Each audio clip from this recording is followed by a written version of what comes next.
Hey everyone, and welcome to another video. Tonight we have 2 hours of horror stories. I hope you all enjoy them. If you do, please be sure to drop a like rating. Let's see if we can reach 1,000 likes on this one. Dropping a like helps ensure more people see the content, but it also just lets me know I'm doing a good job. Subscribing if you are new is also very much appreciated. I post content just like this all of the time. Sit back, do whatever it is that you do to relax. Enjoy the 2 hours of uninterrupted horror stories right after the ad break after this intro. There won't be any more ad breaks after that one. And as always, I hope you all have a great night. There were 4 children queuing to go down the water slide. "Wait," I said, showing my palm to a little girl with pink goggles. A squeal burst through her lips as she waited for the red light to go green. "Just wait there," I repeated, watching the kid who'd gone before get spat into the pool below. "Okay, sitting up or lying on your back. Don't go head first." The girl skipped forward and sat shaking with excitement in front of the jets that poured water down the lazy coil of the slide, over the yawning mouth of the covered plastic chute. A sign emphasizes that this slide is not by any stretch of the imagination for thrill seekers. "Take it easy on the Zambezi." The light went green, and before I could say anything, the girl scooted herself over the lip, down the slide, and around the bend, the shrill warble of her scream making me wince. "Next," I said, massaging the area around my right ear. A little boy with a streak of dried snot below both nostrils waddled forwards, and on my signal, he gripped the bar, hurled himself into the chute, and flipped onto his belly. "Turn over," I said, but it was too late. I stood up to see him plunge into the pool in a graceless backward sprawl. The lifeguard down on poolside gave me a thumbs up, letting me know he was uninjured, and I let my gaze linger for a moment as she pulled her heel up onto the chair with 2 manicured hands. Turning back around, I lectured the penultimate child in the queue, a pale girl with hair so blonde it was almost white. "Don't do that, okay? Sitting up or lying on your back only. I'm not trying to be a killjoy. I'm trying to keep you safe. That's my job." The girl's eyes never met mine. Instead, she looked into the shadows of the Zambezi, which are made thick and soupy by the color of the plastic, an opaque brown. One day, no doubt in a drab, gray office somewhere, a waterslide designer passed over a host of bright and marvelous colors, only to choose brown. Nothing screams fun like brown, right? "Are you ready?" I asked the pale girl, but her eyes seemed far away, like she was sleepwalking. There was no fidgeting, no giggling, no cheekiness even. She looked duty-bound to go down the slide. With one serene push, she entered the chute, gliding around the bend. I waited for her to pop out at the bottom, using the opportunity to look at the lifeguard again. Her tanned skin, her air of indifference. Something about the new lifeguard was magnetic to me. Bewitching. She met my eye, frowned, looked away, glanced up again, curled her lip in disgust. "What?" she mouthed. I was staring at her. "Stop staring. Stop it." Has the girl left the slide yet?" I shouted down, but the lifeguard didn't hear me. I scanned the empty splash zone. Had the girl landed and climbed out while I'd been gawking at my colleague? Surely I hadn't been distracted for that long. I checked the cameras only to see a steady stream of water rushing down along the bottom of the chute. The girl was nowhere to be seen. "Can I go yet?" asked the boy who was last in line. "Yeah, I suppose," I said, distracted and in disbelief. The boy went down the slide, and I tracked his progress on the cameras all the way to the bottom. He climbed out of the pool and trotted towards the changing rooms as the lifeguard climbed down from her perch. I'd half expected him to plow into the girl on his way down, but he showed no sign of his trip on the slide being anything other than routine. I shut down the camera feed and the water jets from the control panel. I locked the gate behind me and set about hosing plasters and hairballs into gutters by the walkway. With everything squared away, I switched off the lights, but a sound prevented me from heading out to the foyer. A thud from inside the Zambezi. "Hello?" I said, my voice echoing across the tops of folding chairs in the viewing gallery to the back wall some 80 meters distant. All I heard was the steady dripping of a tap, a sound very much in the realm of the ordinary at the swimming pool. That thud, however, was not. I strode along the poolside, taking care not to slip, especially because it was pitch dark. The only illumination came from the fire exit signs above the door. A grim scenario entered my mind where I'd fall, bang my head and slide unconscious into the water beneath the pool cover. Even if I came to my senses, I'd have to struggle fully clothed against its smothering weight. "Hello? Anyone there?" I called out from the bottom of the stairs leading up to the Zambezi's mouth. No reply. But that creaking thud had to be her, right? I'd seen that little girl go down the slide. I swear I had. I unlocked the gate and climbed up, crouching at the entrance to the slide itself, listening to a faint pulsing, a quiet heaving. It was the sound of a dying man breathing through a respirator at the opposite end of the hospital corridor. Slow, weak, helpless. The thought of a scared girl somehow trapped in the slide made me step forward into its now dry throat. It was a squeeze, but I could just about navigate my way around the bend. Here, I truly left the light behind. All focus now switched to what I could hear. My footsteps knocked hollow against plastic as I groped forwards, and my breathing quickened. I started sweating. A fingernail from the cold hand of claustrophobia tickled my neck. My eyes bulged in their sockets. As I began to question what I was doing, I heard it. A voice, soft and song-like, echoed all around me. "Have you come to rescue me?" Yes, I have. Where are you?" "Why did you come?" "Because it's my job. Now, come on. Let's get you out of here and back to your grown-up." "And you wouldn't have come if it wasn't your duty?" "No, I would've." "Liar," shouted the voice, suddenly venomous. The slide tremored in tandem with the outburst, and I fell back onto my haunches in shock. It didn't feel like I was talking to a little girl anymore, but when the voice spoke again, it was once more a songbird. "I like you." Thanks." "Do you like me?" "Yes." "We're friends then." "I suppose." "One of the best things about friendship is the gifts friends give each other. I love gifts." There was no obvious response I could conjure in that moment, but despite the pressing darkness, I felt watched, perceived, and there was something expectant about that regard. I reached into the pockets of my shorts and rummaged for a half-empty pack of chewing gum. I held it out in front of me on a flat palm. "You can have this if you like." The tiny packet was snatched from me and replaced with a different item. "Thank you. And it's freely offered, this gift?" "Of course. Have you given me a gift too?" I said, gulping. The voice was chewing now. "Oh, that, yeah. Give it to that lifeguard you want to screw. It's an exact replica of the yellow tulip on the front of the diary she writes in every night." Blushing, my hand closed around the stem, and I felt my way up to the petals. The thing in the slide with me was most definitely not a child, and nobody knew I wanted to do that apart from me. But that wasn't the only thing I wanted. I'm not like other guys.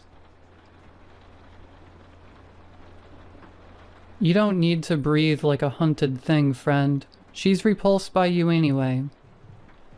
"Repulsed?" "Most everyone is. You're a jot above worthless." I thought back to the ugly look the lifeguard had given me when I'd stared at her. Was it true? "What are you?" "She doesn't want to screw you. La la la. She doesn't want to screw you." sang the voice. And I don't want to screw her, but you didn't answer my question. Oh, so what do you want to do with her? Nothing so grandiose and treacherous as love her, I hope. I bit my lip. You didn't answer my question, I said after a moment. What do you believe I am, a scared little girl? No, I thought you were, but now... The Zambezi creaked again. The source of the sound was somewhere ahead of me. A rush of warm air wafted against my face, as the breathing I'd heard as I entered the slide returned. It was louder now, closer, hungrier. Do you believe I'm real? The mouth that spoke those words couldn't have been more than an inch from the tip of my nose. Its pitch had deepened, but behind the menace I sensed a vulnerability. It was as though the thing needed my validation to exist. Smelling its hot, putrid breath, and hearing the plastic groan as whatever was in the chute with me moved around, I very much believed it was real, and I almost said so. Almost. No, I came in here to help a little girl I thought was stuck. It seems I was mistaken, but I'm going to keep searching anyway. 30 long seconds went by. A minute, 2. I'll help you, the voice said, and the creaking in the slide advanced towards me. No, I'll be fine. Thanks, I squeaked as the presence barged through and past me and out the top of the slide. The air inside the chute cooled. The charge in the air dissipated. My goosebumps settled. And then I heard a quick buzz followed by a swishing, sloshing sound. I screamed as my feet were swept from under me, and the back of my head crashed against the bottom of the chute. I felt myself sliding around and around and around until the bottom of the Zambezi was no longer flush to my back. I was airborne for a split second, and then I was underwater for an eternity, submerged in the splash zone with my trainers, somehow higher than my head. I fought to right myself, twisting around. I felt the sting of water rushing into my nostrils and realized I was facing the surface, pushing off the pool floor with one foot.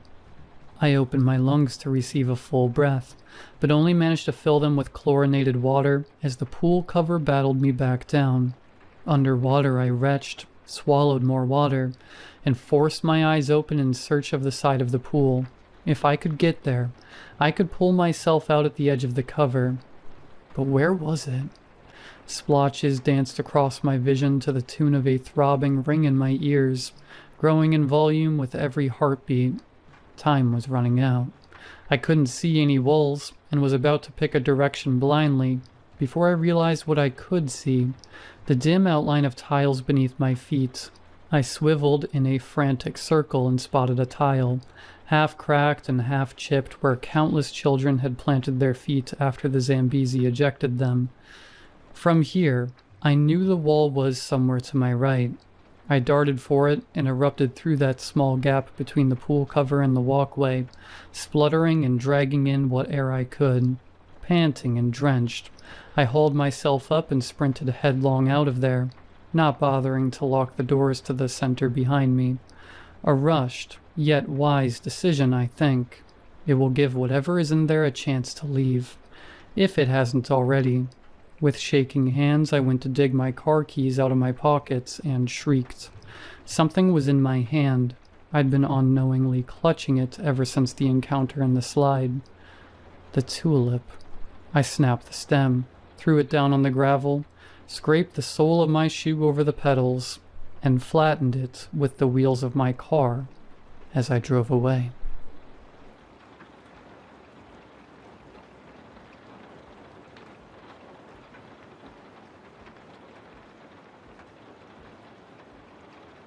Look, I'm not gonna give you any real names because we did some pretty sketchy stuff out there in the desert.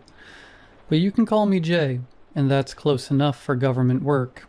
You know what I mean? First thing you gotta understand about me is I hate the heat. I mean hate it. Can't stand the sun beating down on you like some angry god trying to melt your brain into soup. And I'm never, ever going back to the Southwest. Not for all the green chili and hatch. Not for all the silver and the sandias. Not for nothing. See, I still get these nightmares, man. They come when the sun's getting low and turning all orange and nasty, when those clouds light up like cotton candy at some twisted carnival. In these dreams, I'm back out there sweating bullets, and there's these things, dark things, deep underground in the desert, and the heat's like molten lead pouring over everything. I wake up drenched in sweat, even when it's snowing outside my apartment here in Portland. But back in 2005, when I was 19 and thought I was hot crap, dude, I thought nothing bad could ever happen to me. Had that bravado that comes with being young and stupid, you know? Thought I was invincible. Thought the world owed me something just for showing up. I was living in a town in New Mexico. Not gonna say which one. Safer that way. And I was couch surfing, staying with some shady people, and doing whatever odd jobs I could find to keep myself in ramen and weed money. See, I'd been on the outs with my parents since I came out to them the year before. Told them straight up, look, I'm not super picky. Sometimes I like hot dudes. Sometimes I like hot chicks. Real diplomatic like that. My folks, completely flipped out. Started going on about sin and hell and how I was gonna burn for eternity. You'd think I had told them I was gonna become a serial killer or something. So they kicked me out when I turned 18, and there I was, just being young and dumb in the high desert, hanging with my friends, getting blazed, thinking I had all the time in the world to get my life together. The heat was always there, pressing down on you like a weight, making everything shimmer and dance in the distance. But I figured I'd adapt, you know? Figured I'd grow into it like a lizard or something. I was zonked most of the time anyway, so the heat just felt like part of the haze. Plus, I was 19 and immortal, right? What could go wrong? Man, if I could go back in time and slap some sense into that kid. But everybody thinks that, you know? So I'm living this hand-to-mouth existence, right? Doing landscaping one day, helping someone move the next. Whatever kept me in gas money and munchies. But the work was drying up faster than spit on a sidewalk in July, and I was getting desperate. That's when my dealer, let's call him Miguel, told me he knew a guy who had some work. Under the table stuff, good money, no questions asked. It's like manual labor, Miguel said, passing me this gnarly joint. But it pays cash, and it pays good. I was blazed enough to think this sounded legit, so I said, sure, hook me up. The meeting was at this rundown diner on the outskirts of town, the kind of place where the coffee tastes like it was filtered through dirty gym socks, and the pie looks older than the waitress. I headed in around 2 in the afternoon, sweating through my shirt after walking across town. The guy was sitting in a back booth, and dude, he was off. Like, seriously off. Skin pale as a fish belly, which was trippy as hell because everyone out here gets burnt to leather just walking to their mailbox. His eyes were this pale blue, so light they were almost white, like looking into winter ice. But his hair was jet black, slicked back with so much pomade, it looked like an oil spill. You must be the young man Miguel recommended. He said in a voice that sounded like it came from the bottom of a well. No accent I could place, just flat. He tells me you work well. Keep your mouth shut, and don't make waves. Yeah, that's me, I said, sliding into the booth across from him. The vinyl was cracked and sticky, and I could feel my thighs already starting to sweat against it. What kind of work are we talking about? He leaned forward, and I swear the temperature dropped 10 degrees. Desert work, manual labor. You and a small crew will drive out to a remote location, spend one night camping, complete a job, and return. The pay is $10,000. My brain practically short-circuited. 10 grand for one night of work? I was making maybe $300 a week when I was lucky. This job had more red flags than a Chinese parade, but for 10 grand, I was in. What's the catch? I asked because I wasn't totally stupid. No catch. Just hard work in difficult conditions. You'll need to be prepared for the heat. His pale eyes fixed on mine, and I felt like a bug under a microscope. Can you handle the heat? The way he said it made my skin crawl, but for $10,000? Man, that was like hitting the lottery. Yeah, I can handle anything. I lied. He slid a business card across the table. It was blank except for an address. Tomorrow morning, 7 a.m. sharp. Don't be late. And just like that, he stood up and walked out, leaving me sitting there wondering what the hell I'd just signed up for. The next morning I walked up to his warehouse on the industrial side of town, the kind of place that looks abandoned but has too many fresh tire tracks in the dirt to actually be empty. The sun was already making the asphalt shimmer, and it wasn't even 8 o'clock yet. There was a white box truck parked outside, and 3 other guys standing around looking about as confused as I felt. This is some serious hardware, said this stocky Hispanic dude with tattoos covering his forearms. He stuck out his hand. Pedro. Jay, I said, shaking it.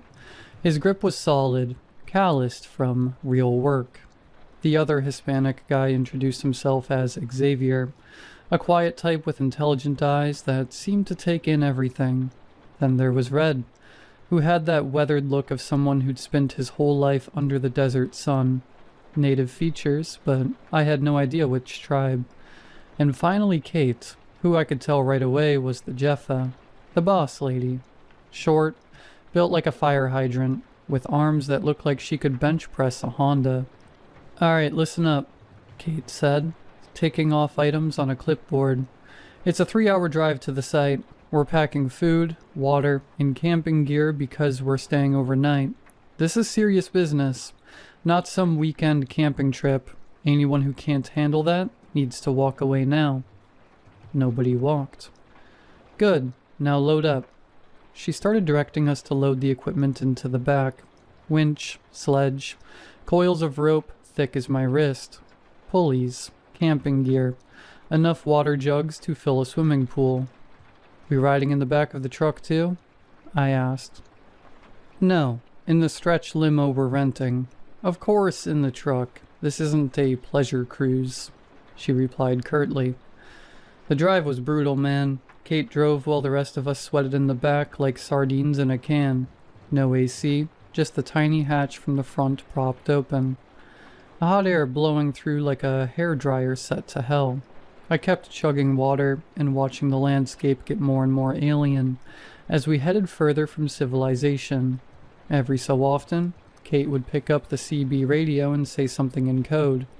Blue jay to eagle's nest, checking in, or cactus flower is clear. Always got a response in the same cryptic BS. Made my paranoid stoner brain start spinning all kinds of theories about what we were really doing out here. Where exactly are we going? I asked Pedro, who was sitting across from me, mopping sweat off his forehead with a bandana. Way out near the lava fields, he said. Near the Malpais, you know. There are dead volcanoes out there on the border. I didn't know that either until today. Xavier looked up from where he'd been staring at the equipment. Volcanic activity stopped maybe 3,000 years ago, left behind all these lava tubes and formations. Perfect place to hide things. Hide what? I asked, but he just shrugged. Red spoke up for the first time, his voice quiet and gravelly. People get killed on digs like this, but money talks louder than common sense. That should have been my first real warning, but I was 19 and stupid, and already counting my 10 grand in my head. The heat was making me dizzy, and I just wanted to get wherever we were going so I could get out of that rolling oven and into some shade. We pulled up to the site around 10 in the morning, and I have to say, it was like landing on Mars. Nothing but black volcanic rock stretching to the horizon, twisted into weird shapes by ancient fires. The heat hit us like a physical thing when we opened the truck doors, and I immediately started sweating harder than I ever had in my life. Set up camp in the shade of that outcropping, Kate ordered, pointing to some rocks that cast maybe 6 feet of shadow. And drink water constantly. I don't want anybody dropping from heat stroke. I started joking around with Pedro and Xavier, trying to lighten the mood, but Kate shut that down fast. Stow that away and get focused, she snapped. This is serious business. People have died out here for being careless. Something in her tone made my blood run cold despite the heat. This wasn't just about moving some rocks or digging holes. This was something else entirely. And I was about to find out what. After we set up camp, and I use that term loosely because it was basically just throwing our sleeping bags in the only patch of shade we could find. Kate gathered around us and started handing out gear, heavy work gloves, headlamps, and more water bottles. We're going about 200 yards that way, she said, pointing towards what looked like absolutely nothing, just more twisted black rock under the merciless sun. There's a hidden canyon in the lava fields. You'd walk right past it and never see it if you didn't know it was there. She was right. We trudged through the heat for a few minutes, sweat pouring off us like we were melting, and I was starting to think she was leading us to our deaths when suddenly the ground just opened up. 1 second, we're walking on solid volcanic rock. The next, there's this crack in the earth, maybe 6 feet wide with boulders and overhangs, creating natural cover.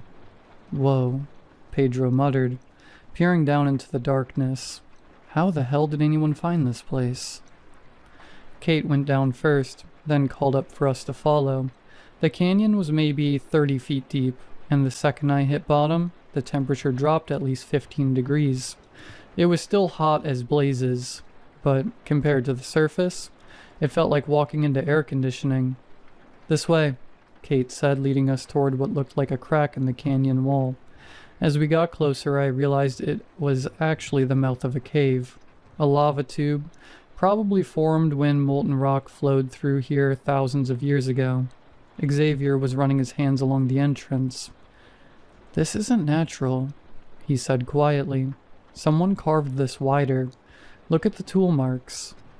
He was right. The edges of the opening had been chiseled and smoothened, widened from whatever natural formation had been there originally. "Spanish colonists," Kate said, switching on her headlamp. "We're here to dig up some artifacts they left behind." And that's when it hit me what we were really doing out here. "Oh," I said, the reality sinking in through my heat-addled brain. "We're grave robbers, aren't we?" Kate shrugged. "Call it archaeological recovery, but yeah, basically. You got a problem with that?" I thought about the 10 grand waiting for me and shook my head. Nah, man. Dead Spanish dudes don't need their stuff anymore, right? I've worked a couple of sites where people get hurt doing exactly this kind of off-books digging, Red said, looking at me with a serious gaze. "We need to be careful." We headed into the lava tube, our headlamps cutting through absolute darkness. The cave opened up into a section that was wider than I expected, maybe 40 feet across, with a sandy floor and a massive stone ceiling that disappeared into black above our lights. The walls were rough volcanic rock, but they'd been carved out in places, smoothened and shaped by human hands. "Start digging here," Kate said, pointing to a spot in the center of the cave floor where the sand looked different. Darker, more compacted. We dug for 2 hours in that sweltering underground oven, taking turns with the shovels and chugging water like our lives depended on it, which, looking back, they probably did. Pedro was the first to hit something solid. "Got something?" he called out, scraping sand away with his hands. "Big something." What we uncovered made my blood run cold despite the heat. It was a sarcophagus. Stone, about 6 feet long, 2 feet wide, a foot or so deep. But it wasn't like any Spanish artifact I'd ever seen in museums or textbooks. This thing was weird. The stone was some kind of dark volcanic rock, almost black, covered in carvings that hurt to look at. Not Spanish writing or crosses or anything Christian. These were symbols that seemed to twist and writhe in the light of our headlamps. geometric patterns that made your eyes water if you stared too long. "That don't look Spanish to me," Xavier said, echoing my thoughts. Spanish colonists found a lot of indigenous artifacts, Kate said, but even she sounded uncertain. "Probably Anasazi or Pueblo, pre-Columbian." Red was standing at the edge of our excavation, staring down at the sarcophagus with a curious expression. "That's not Anasazi," he said quietly. "That's not Pueblo. That's not anything from any tribe I know." The thing felt wrong in every possible way. Despite being buried in sand in a cave where the temperature had to be pushing 90 degrees, the stone was cold to the touch, as if it had been sitting in a freezer, and heavy. We'd barely uncovered half of it, and already I could tell this thing weighed a ton. "How are we supposed to move this?" I asked, wiping sweat out of my eyes. "It's gotta weigh like 2,000 pounds. "That's what the winch is for," Kate said. "We rig pulleys to the ceiling, use the truck as an anchor point outside. It's gonna take all 5 of us and most of the afternoon, but we can do it." Pedro was running his hands over the carved symbols, frowning. "These markings, they're not worn down like you'd expect from something that old. It's like they were carved yesterday." "Maybe because it's so dry," Xavier said, but he didn't sound convinced. I was about to say something else when Red spoke up again, his voice barely above a whisper. "We shouldn't be doing this. This is federal jurisdiction. FBI level stuff. My brother-in-law got 2 years for it." "Too late for second thoughts," Kate said firmly. "We've got a job to do." But as we rigged the pulleys and prepared for the long haul of dragging that cursed thing out of its resting place, I couldn't shake the feeling that Red was right. The sarcophagus seemed to radiate a strange sense of dread, like it was sucking the life out of the air around it. And the symbols? God, those symbols. Even now, 20 years later, I can still see them when I close my eyes. They seem to move in my peripheral vision, shifting and changing when I wasn't looking directly at them. We should have listened to Red. We should have filled that hole back in and walked away. But we didn't. And what happened next? Well, that's when things really went to hell. It took us until sunset to get that cursed thing out of the cave and drag it to our campsite. Even with the truck and the winch, even with the pulleys and the sledge, even with all 5 of us working in shifts. It was absolutely brutal work. The sarcophagus fought us every inch of the way, like it wanted to stay buried. The ropes kept slipping, the pulleys jammed, and twice we had to re-rig the whole system when anchor points failed. By the time we had it pulled to the camp and covered with a heavy canvas tarp, we were all dead on our feet. The sun was setting behind the volcanic peaks, painting the sky the color of dried blood, and the temperature was finally starting to drop from surface of mercury to just inside an oven. "Tomorrow we drag this thing up the ramps into the truck and get the hell out of here," Kate said, cracking open a warm beer from the cooler. Even she looked wiped out, her usual fire hydrant intensity dimmed by exhaustion and heat. Pedro was already working on getting a fire started, stacking mesquite branches in a ring of volcanic rocks. "Man, I can't wait to get back to civilization," he said, striking a match. "First thing I'm gonna do is find the biggest, coldest swimming pool and just live in it for a week." "What are you gonna do with your cut, Jay?" Xavier asked, settling down on his sleeping bag and pulling off his work boots. His feet were pale and wrinkled with sweat. I was chugging my dozenth bottle of water of the day, trying to replace what felt like half my body weight lost in fluids. "Dude, I'm gonna get an apartment with an air conditioner the size of a Buick and never leave. Maybe get a little refrigerator just for beer. Live like a king in climate-controlled comfort." 10 grand goes fast," Red said quietly. He'd been even more withdrawn since we'd uncovered the sarcophagus, sitting apart from the group and staring at the tarp-covered shape like it might sprout legs and walk away. "Hope it's worth pissing off the feds." "Come on, hermano," Pedro said, getting the fire going properly. The flames cast dancing shadows across the black volcanic rock. This is easy money. Kate was digging through the food supplies, pulling out cans of beans and packages of hot dogs. Red, what are you going to use the money for? I'm behind on my truck payments and need it to keep working, he said. Plus my kids' meds. But he didn't continue, just sat there watching the fire. You know what I'm going to do? Xavier said, accepting a beer from Kate. I'm going to take my girl Maria to Vegas.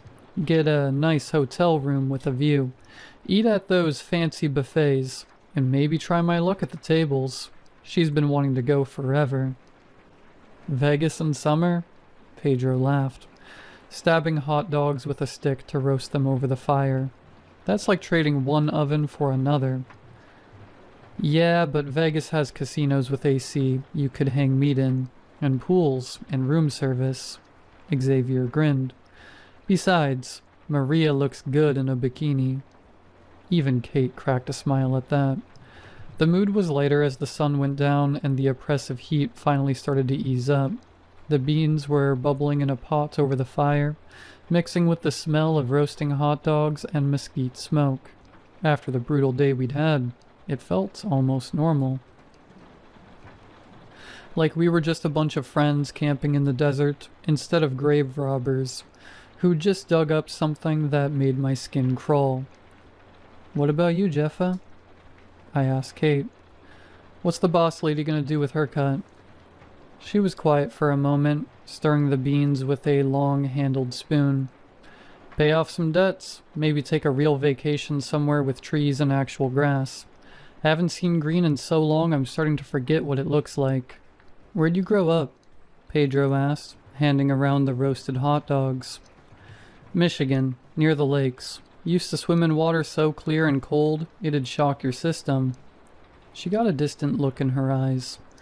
Sometimes I dream about giving in to that water, feeling it close over my head, washing all this desert dust away. So why'd you come out here to Hell's front porch? I asked, biting into my hot dog. Even camp food tasted good when you were this tired and hungry. Same reason we all did, probably. Running from something, looking for something else. Desert's a good place to disappear if you need to, she said. Red joined the conversation, accepting a plate of beans and hot dogs. I need this money. Things are tight. I have a family. They're all waiting. Waiting for what? Xavier asked. Waiting for me to get it together. He chuckled, the first bit of warmth I'd heard in his voice. The food was warm, the fire was crackling, and the temperature had dropped to something almost comfortable. The stars were coming out in the clear desert sky, more stars than you ever see in town, stretching from horizon to horizon. You know what? Kate said, leaning back against her pack and looking more relaxed than I'd seen her all day. Maybe Red's right to be cautious, but we did good work today. That thing's been sitting down there for who knows how long, and we got it out clean. No cave-ins, no injuries, no major problems. Tomorrow we load it up and drive back to civilization, and we all walk away 10 grand richer. I'll drink to that, Pedro said, raising his beer. We all clinked bottles and cans, even Red, though he still kept glancing at the tarp.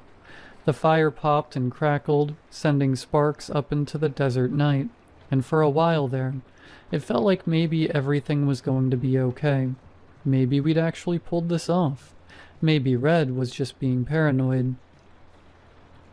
Maybe those symbols on the sarcophagus were just some old indigenous art that meant nothing more than, here lies so-and-so, may he rest in peace. Man, we were so wrong it wasn't even funny. I woke up around 3 in the morning, and the first thing I noticed was the smell. Not a normal desert smell like smoke or dust or mesquite.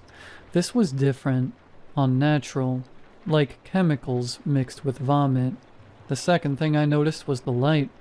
There was this glow coming from under the tarp covering the sarcophagus.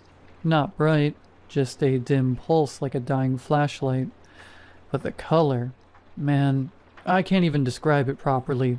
It wasn't red or blue or green or any color that has a name. It was the color of fever dreams and bad acid trips. The color of things that shouldn't exist. I sat up in my sleeping bag, rubbing my eyes, thinking maybe I was still dreaming. But it was real. The smell sharp enough to make me wince. The fire had died down to glowing embers, and everyone else was still asleep around the camp. Everyone except Pedro. "Pedro," I whispered. His sleeping bag was empty. That's when I heard it, a grinding sound like stone scraping against stone, coming from under the tarp.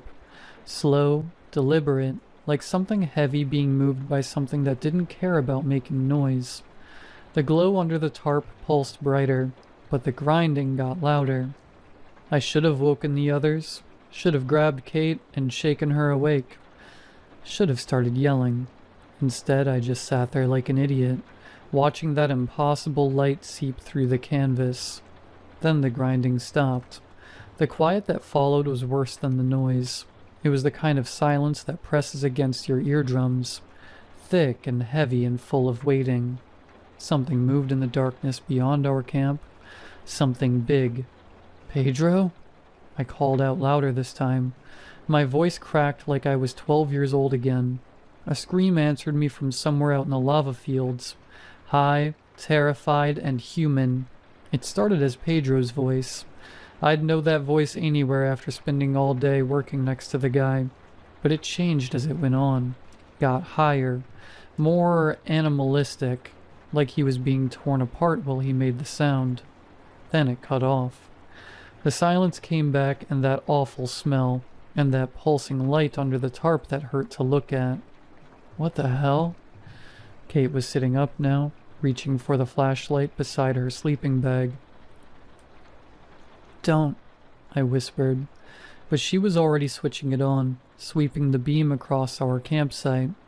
The tarp had shifted, the sarcophagus was partially uncovered, and even in the dim light, I could see that the lid was open, not just cracked open, wide open, like the jaws of some stone predator.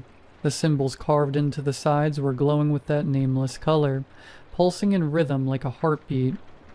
"Where's Pedro?"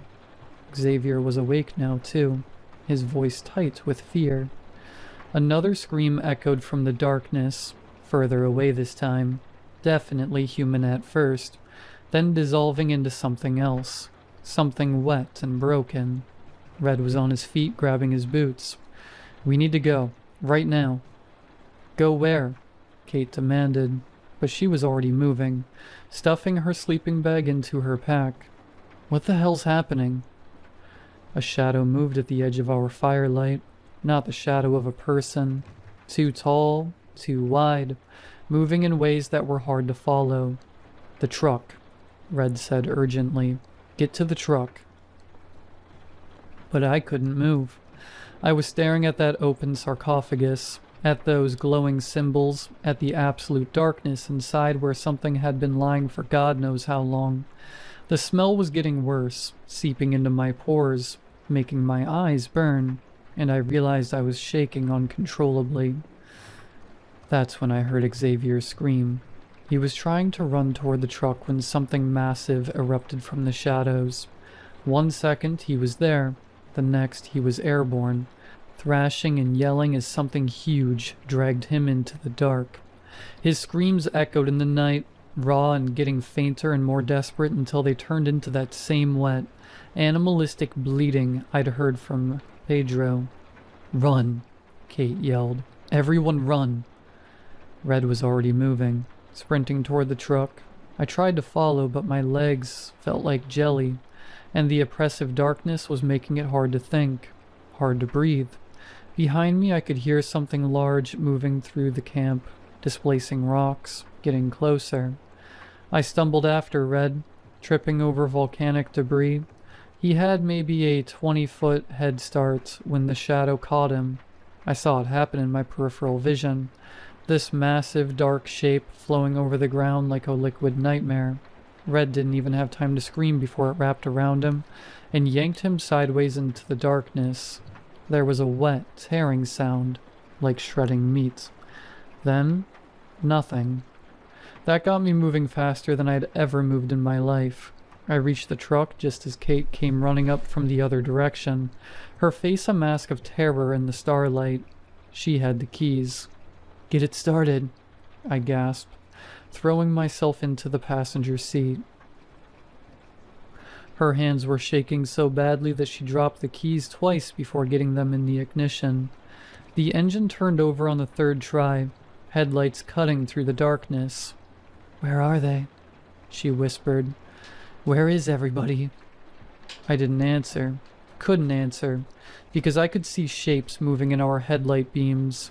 Strange shapes that shouldn't exist, and I knew exactly where everybody was. "Just go," I hissed.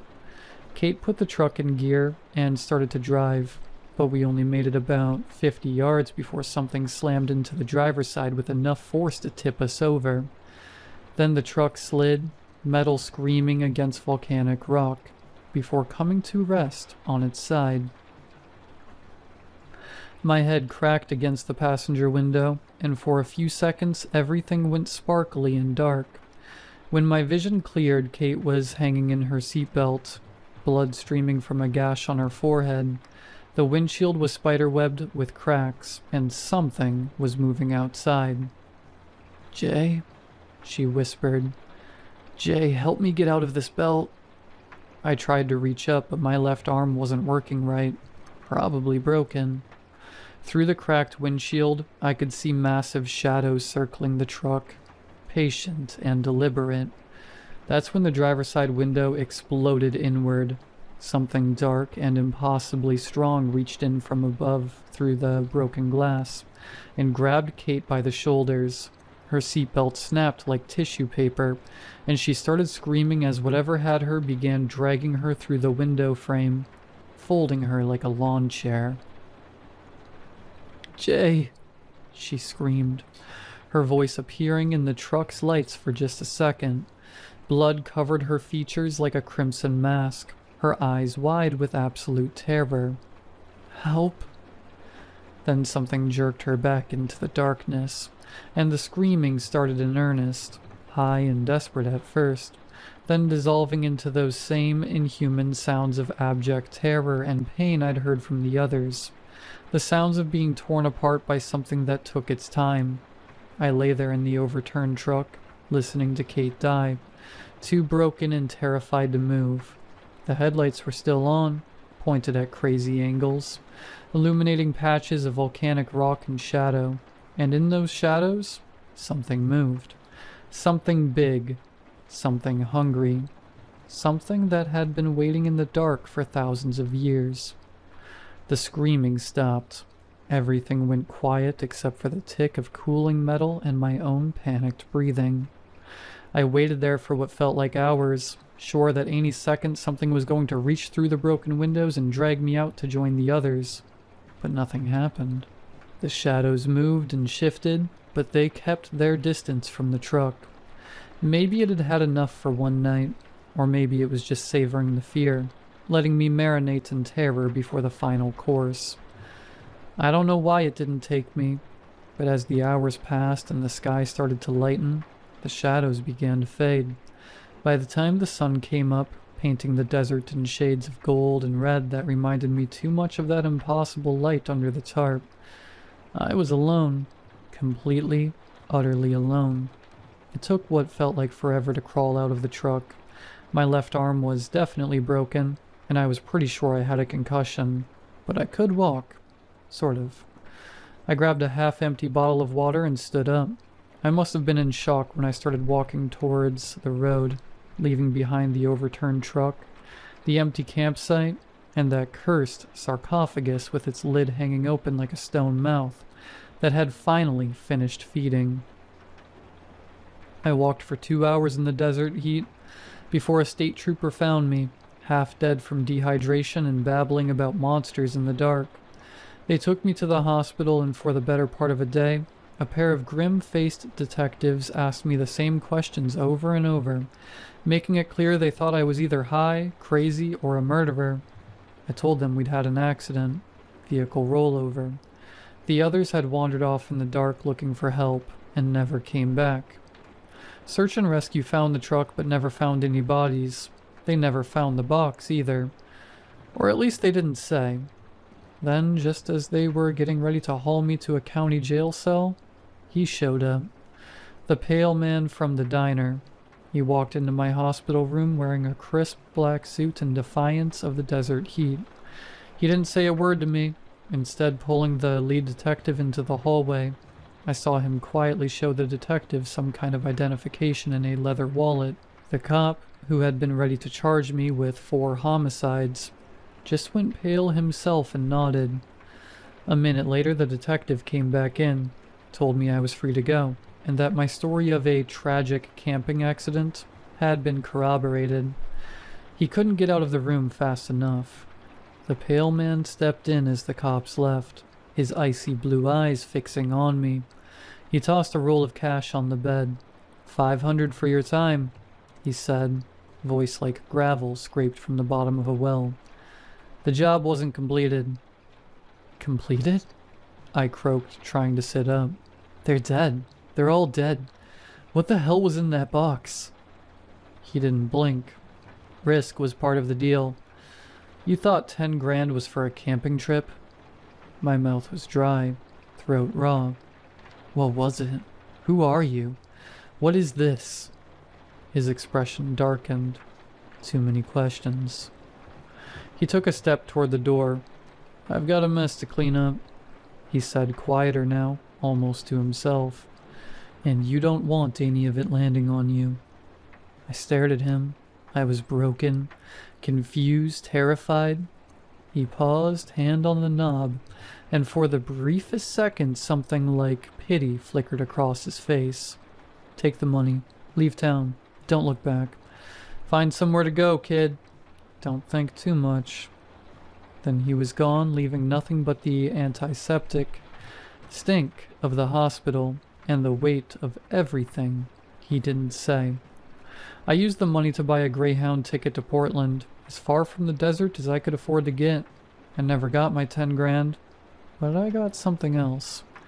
The knowledge that there are things in the dark places of this world that make death look like a mercy. And sometimes when the sun is setting low and orange, and those clouds are lit up like cotton candy, I still have the dreams. Dreams about symbols that glow with colors that don't exist, about blood-covered faces in the dark, and about the sounds people made when something ancient and hungry takes them. Survivor's guilt. I never went back to New Mexico. Never will. It's a hard lesson to learn, but some jobs just don't pay enough, no matter what the money looks like up front. And some things should definitely stay buried.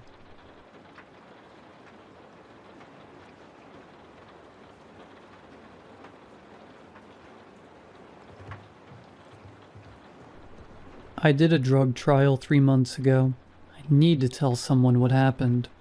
I keep thinking I should go to the news or find a lawyer or something, but the NDA I signed, pretty sure it's airtight. And anyway, who's going to believe me? The researchers don't. Every time I call, I get the same line. All test subjects recovered normally within 72 hours of the neutralizing agent. But I know what I know. 6 years of pain. Ever since I blew out both knees playing college ball. The doctors gave it a name. Severe bilateral patellofemoral pain syndrome with cartilage degeneration. What it meant was this. Every step felt like grinding glass. Every stair was a negotiation. Some nights I'd end up on the kitchen floor, heating pads on both knees, just rocking, crying, not even trying to stop. I tried everything. PT, cortisone, anti-inflammatories, opioids. That made me sick and constipated and almost got me hooked. The bills already bankrupted me once. I was working a desk job that barely covered rent. Forget the doctor visits. Saw the ad for a clinical trial. $2,500 for a month-long study of some revolutionary, long-acting analgesic. I called that same day. Neurovantage was in one of those glass buildings downtown, the kind with valet parking and fake plants that probably cost more than my rent. Waiting room had leather chairs, abstract art, magazines that weren't ancient. Dr. Sarah Chen looked mid-40s. Maybe. Graying hair, sharp eyes. She talked like someone who didn't need you to trust her, because you already did. "It's called NX-47, she said, pushing a stack of papers across the desk. "Synthetic compound. Blocks pain signals at the cellular level. 1 injection, 4 weeks of relief." I stopped reading. 4 weeks. No pain. I didn't care what the rest said. After injection into the gluteus maximus, the compound is slowly metabolized by the liver. Most subjects report complete pain relief within 6 hours, and no adverse effects. Most subjects. I should have asked about the others. The shot was nothing. Nurse took me to a room, had me lie face down, gave me the injection. Felt like any other needle. Quick, forgettable. Dr. Chen told me to keep a daily journal documenting any effects, positive or negative, and to call immediately if I experienced anything concerning. I drove home expecting nothing to happen for hours, but somewhere on the freeway, I realized I'd been unconsciously shifting my weight in my driver's seat, trying to find a comfortable position for my knees. Then I noticed I wasn't doing it anymore. By the time I parked in my driveway, the constant, low-level ache that had been my companion for 6 years was gone. That night, 8 hours straight, first time since college. Next morning, I started the journal. Day 1, October 15th. Woke up at 7:30, no alarm, slept straight through, 8 hours. I haven't done that in years. Usually I'm up 3-4 times a night. Every time I roll over, the knees flare up. Getting out of bed felt weird. I kept bracing for it, that grinding glass feeling, but it didn't come. I walked to the kitchen, just walked. No limping, no favoring one side, no grabbing the wall. Made coffee, stood there drinking it, just stood there. I didn't realize how much I'd been shifting, leaning, adjusting until I wasn't. Tried walking around the block, made it halfway. My knees didn't hurt, but my legs felt weak, like I'd been in bed for months. I guess I've been guarding my knees so long the rest of me forgot how to move. Weird thing at lunch though, I bit my tongue. Not that hard, just one of those accidental bites. But it barely registered. No wince, no sharp jolt, just distant. Maybe I'm so focused on the pain being gone that everything else feels muted. Dr. Chen called tonight, asked how I was doing. I told her everything was perfect. She sounded pleased, said to keep documenting everything. Even positive changes can be significant data points. I didn't ask what kind of changes she meant. Day 2, October 16th. Something happened last night. I'm still shaking. Got up around 3 to pee. Half asleep, still not used to sleeping through the night. Stumbled in the dark, hit my pinky toe on the dresser. Jesus, it felt like someone crushed my whole foot with a hammer. I dropped, couldn't scream. Just these awful choking sounds while I grabbed at it. Crawled to the light switch. Thought I'd see blood. Bone. Something torn apart. But there was barely anything. Just a red dot. I sat on the bathroom floor staring at it. 20 minutes, maybe more. The pain faded, but I couldn't stop thinking about it. It felt like the worst injury I'd ever had. From stubbing my toe. My knees are still perfect. No pain at all. But that toe thing won't leave me alone. It keeps looping in my head. Something's happening. I know it. Day 3, October 17th. Called in sick today. Couldn't focus after last night. Thought maybe some fresh air would help. It was nice out, mid-70s, light breeze. I sat on the back patio for 10 minutes. Then my skin started burning. At first I thought I was imagining it. Maybe I was still shaken up. But it kept getting worse. It felt like I was under a heat lamp. It quickly moved from warm to scorching. Then it got worse. My arms, face, neck, every exposed part felt like it was pressed against a stove. I ran inside. The second I crossed the door, it stopped. I stood in the kitchen, breathing hard, trying to make sense of it. Then I realized. The sun. Normal sunlight felt like torture. I called NeuroVantage around 3, got bounced around until someone picked up. Said she was Dr. Chen's assistant. I told her what happened. Long pause. Have you experienced any other unusual sensations? Her voice was flat, careful, like she was reading something. I told her about the toe. Another pause. Mr. Patterson, these sound like normal adjustment responses. Please continue documenting everything and call us if symptoms worsen significantly. Normal adjustment? I can't go outside. The compound affects neural pathways in complex ways. Temporary hypersensitivity isn't unusual. She sounded like she'd said it before. I asked if other people had gone through this. She said she couldn't discuss other cases. Before hanging up, she reminded me about their emergency line, if absolutely necessary. My knees still felt perfect. No pain at all. Whatever this drug is doing, it's doing exactly what they said it would. But everything else feels off. Day 4, October 18th.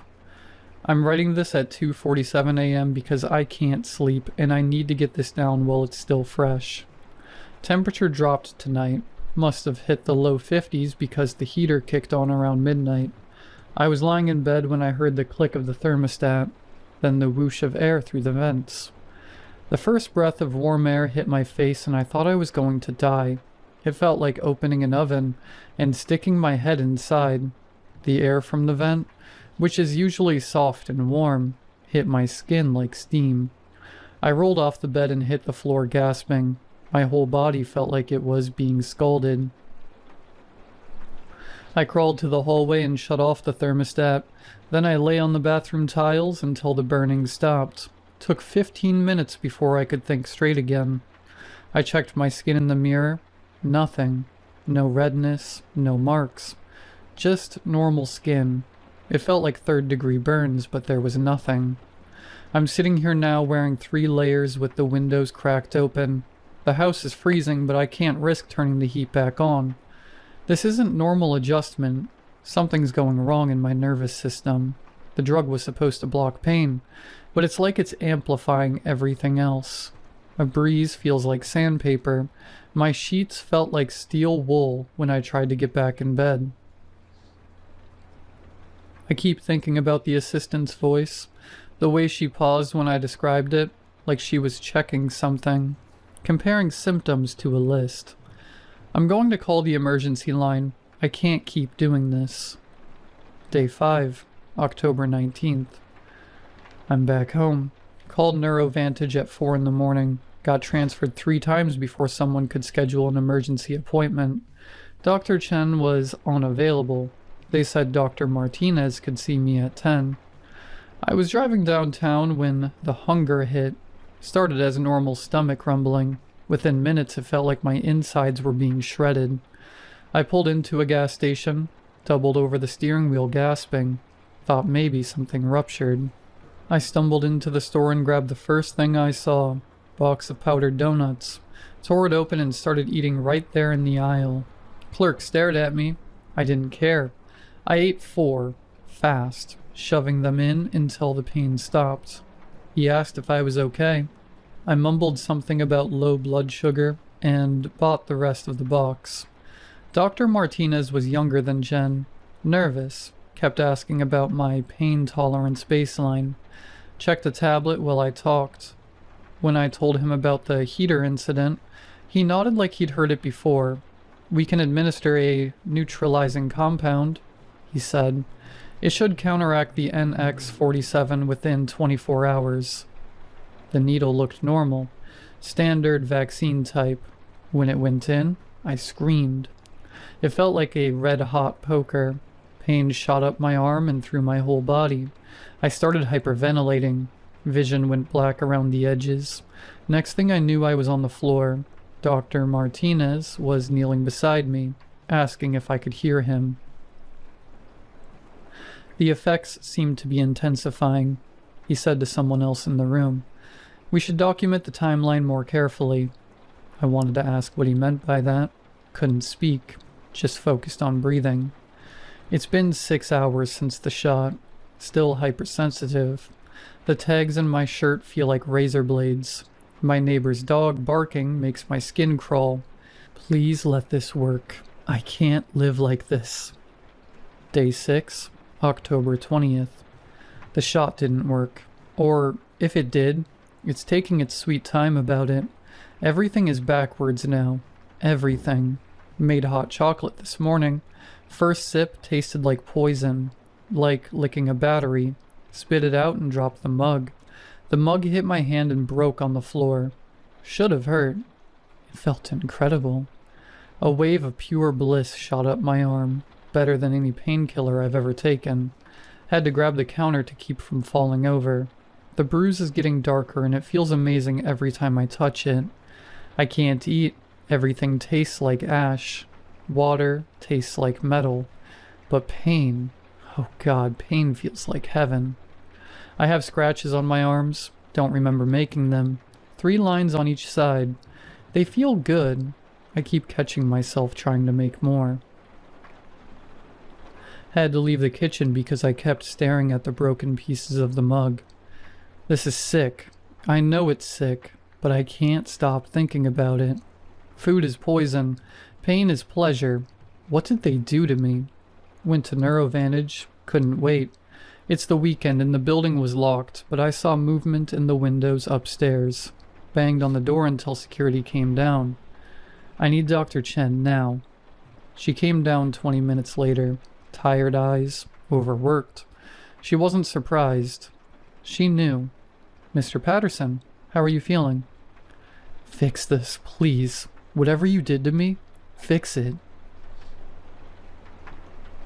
She told me to follow her upstairs. The elevator was too bright. The humming too loud. Everything was too much, but I needed answers. Her office looked different.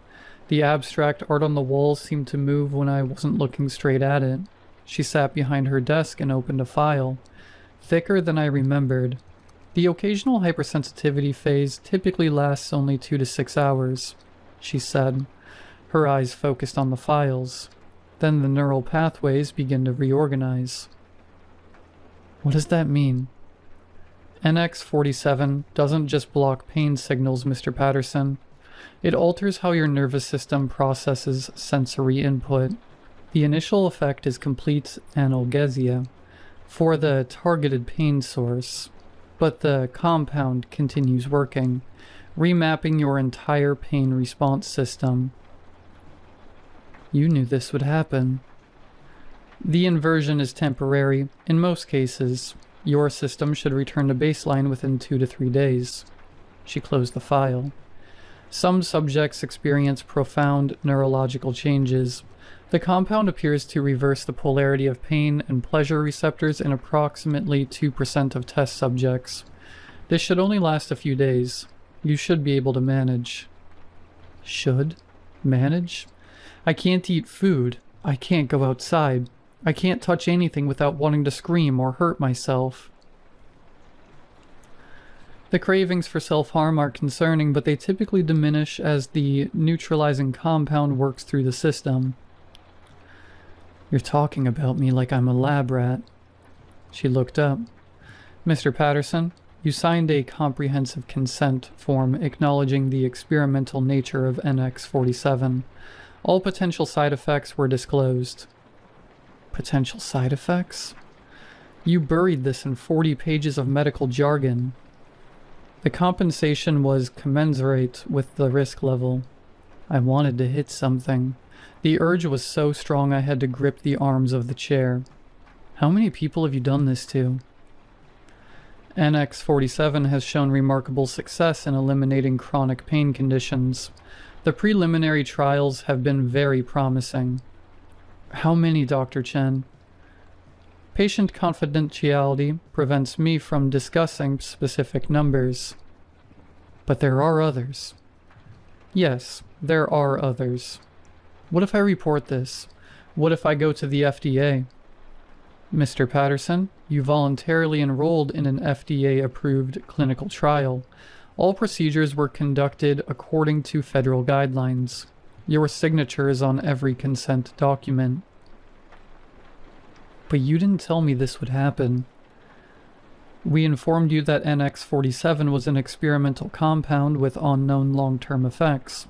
The neurological remapping was listed as a possible outcome in Section 12 of the consent documentation. I tried to remember Section 12, tried to remember reading any of it carefully, but I'd been desperate.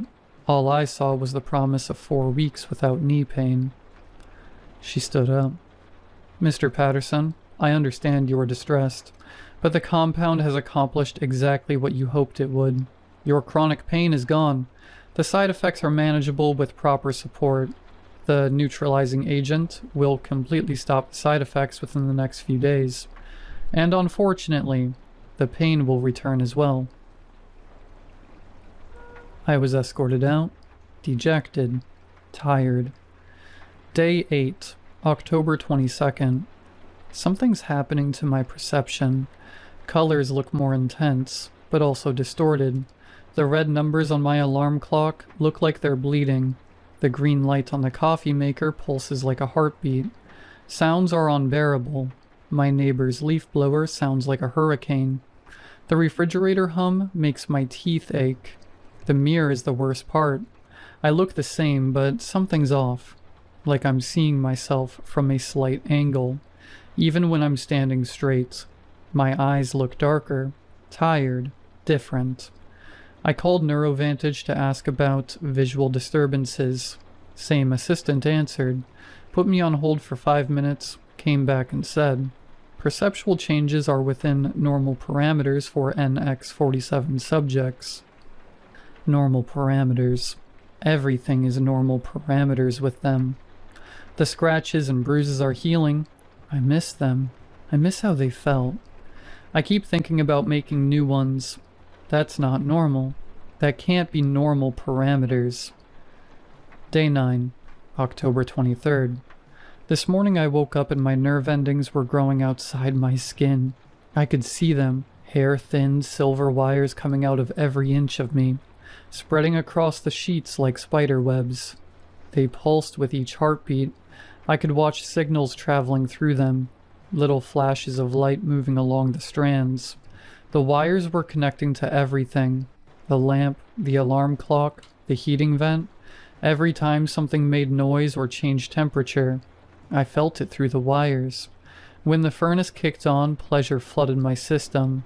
When a car drove past, the vibrations came up through the floor and into the network. Each pulse felt better than anything I'd ever known. I touched one. It was like touching my own brain. I felt the electricity of my nervous system, raw and unfiltered. The euphoria was so intense I blacked out. When I came to, I was on the floor next to the bed, blood on my hands. The wires were still there, still connected to everything, but some were broken.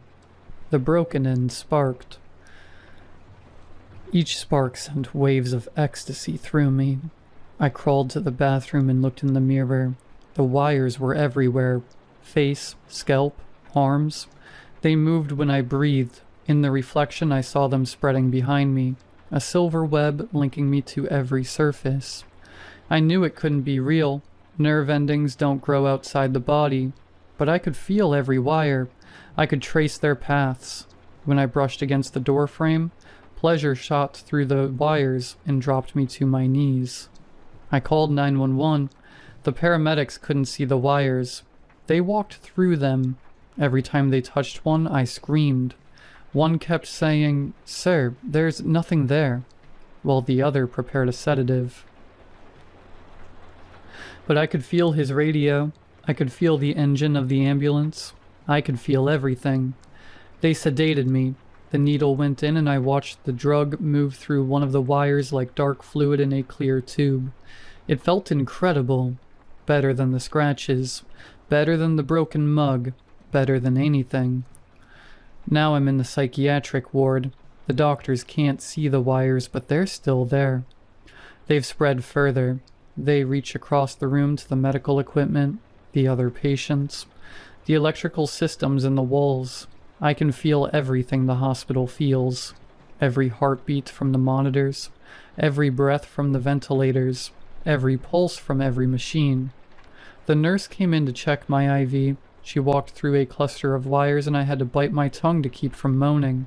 She made a note on my chart about continued visual hallucinations and left. They don't understand. The wires aren't hallucinations. They're adaptations. My nervous system is evolving. NX-47 is turning me into something that can experience everything as pleasure. They kept me here for 3 days, sedated and restrained. First night was the worst. The IV needle felt more like molten metal, but good molten metal.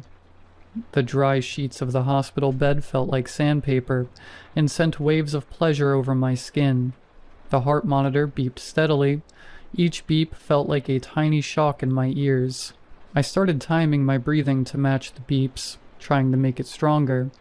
Second night, the wires started fading. I was sad to see them go.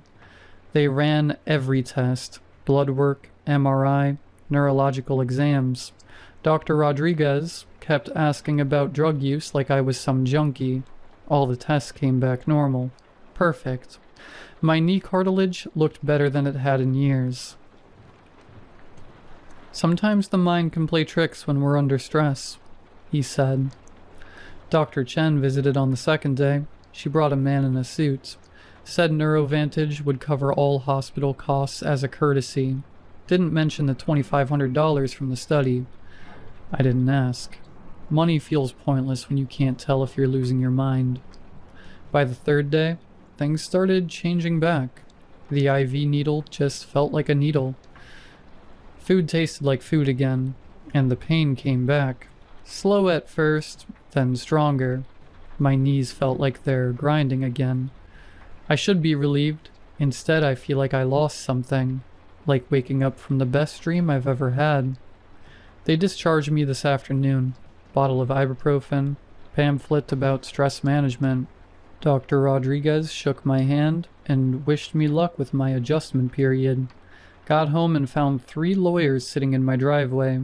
Black sedan, tinted windows, waiting by the front door. One was the same suit from the hospital. He had a briefcase full of papers. Mr. Patterson, we need to discuss your recent medical expenses. The hospital bill was $47,000. They said they'd pay it all, but only if I signed their agreement. Liability waiver, non-disclosure, nothing unusual. I started reading the fine print. My hands were shaking from rage. The papers said I'd never talk about what happened, never seek medical care related to the trial, never contact other test subjects. If I broke any of it, I'd owe them the full hospital cost plus damages. What if I don't sign? The lawyer smiled. Then you're responsible for your own medical expenses and their consequences. $47,000. I don't have $47,000. I signed. My knees are still killing me tonight. Back to the old pain like the last few days never happened. I should be grateful. That was 2 months ago. But I keep thinking about the silver wires. The way they pulsed. The way they connected me to everything. What if I wasn't hallucinating? What if they know I wasn't? What if I could reach out and feel them again? I'm calling Neurovantage tomorrow.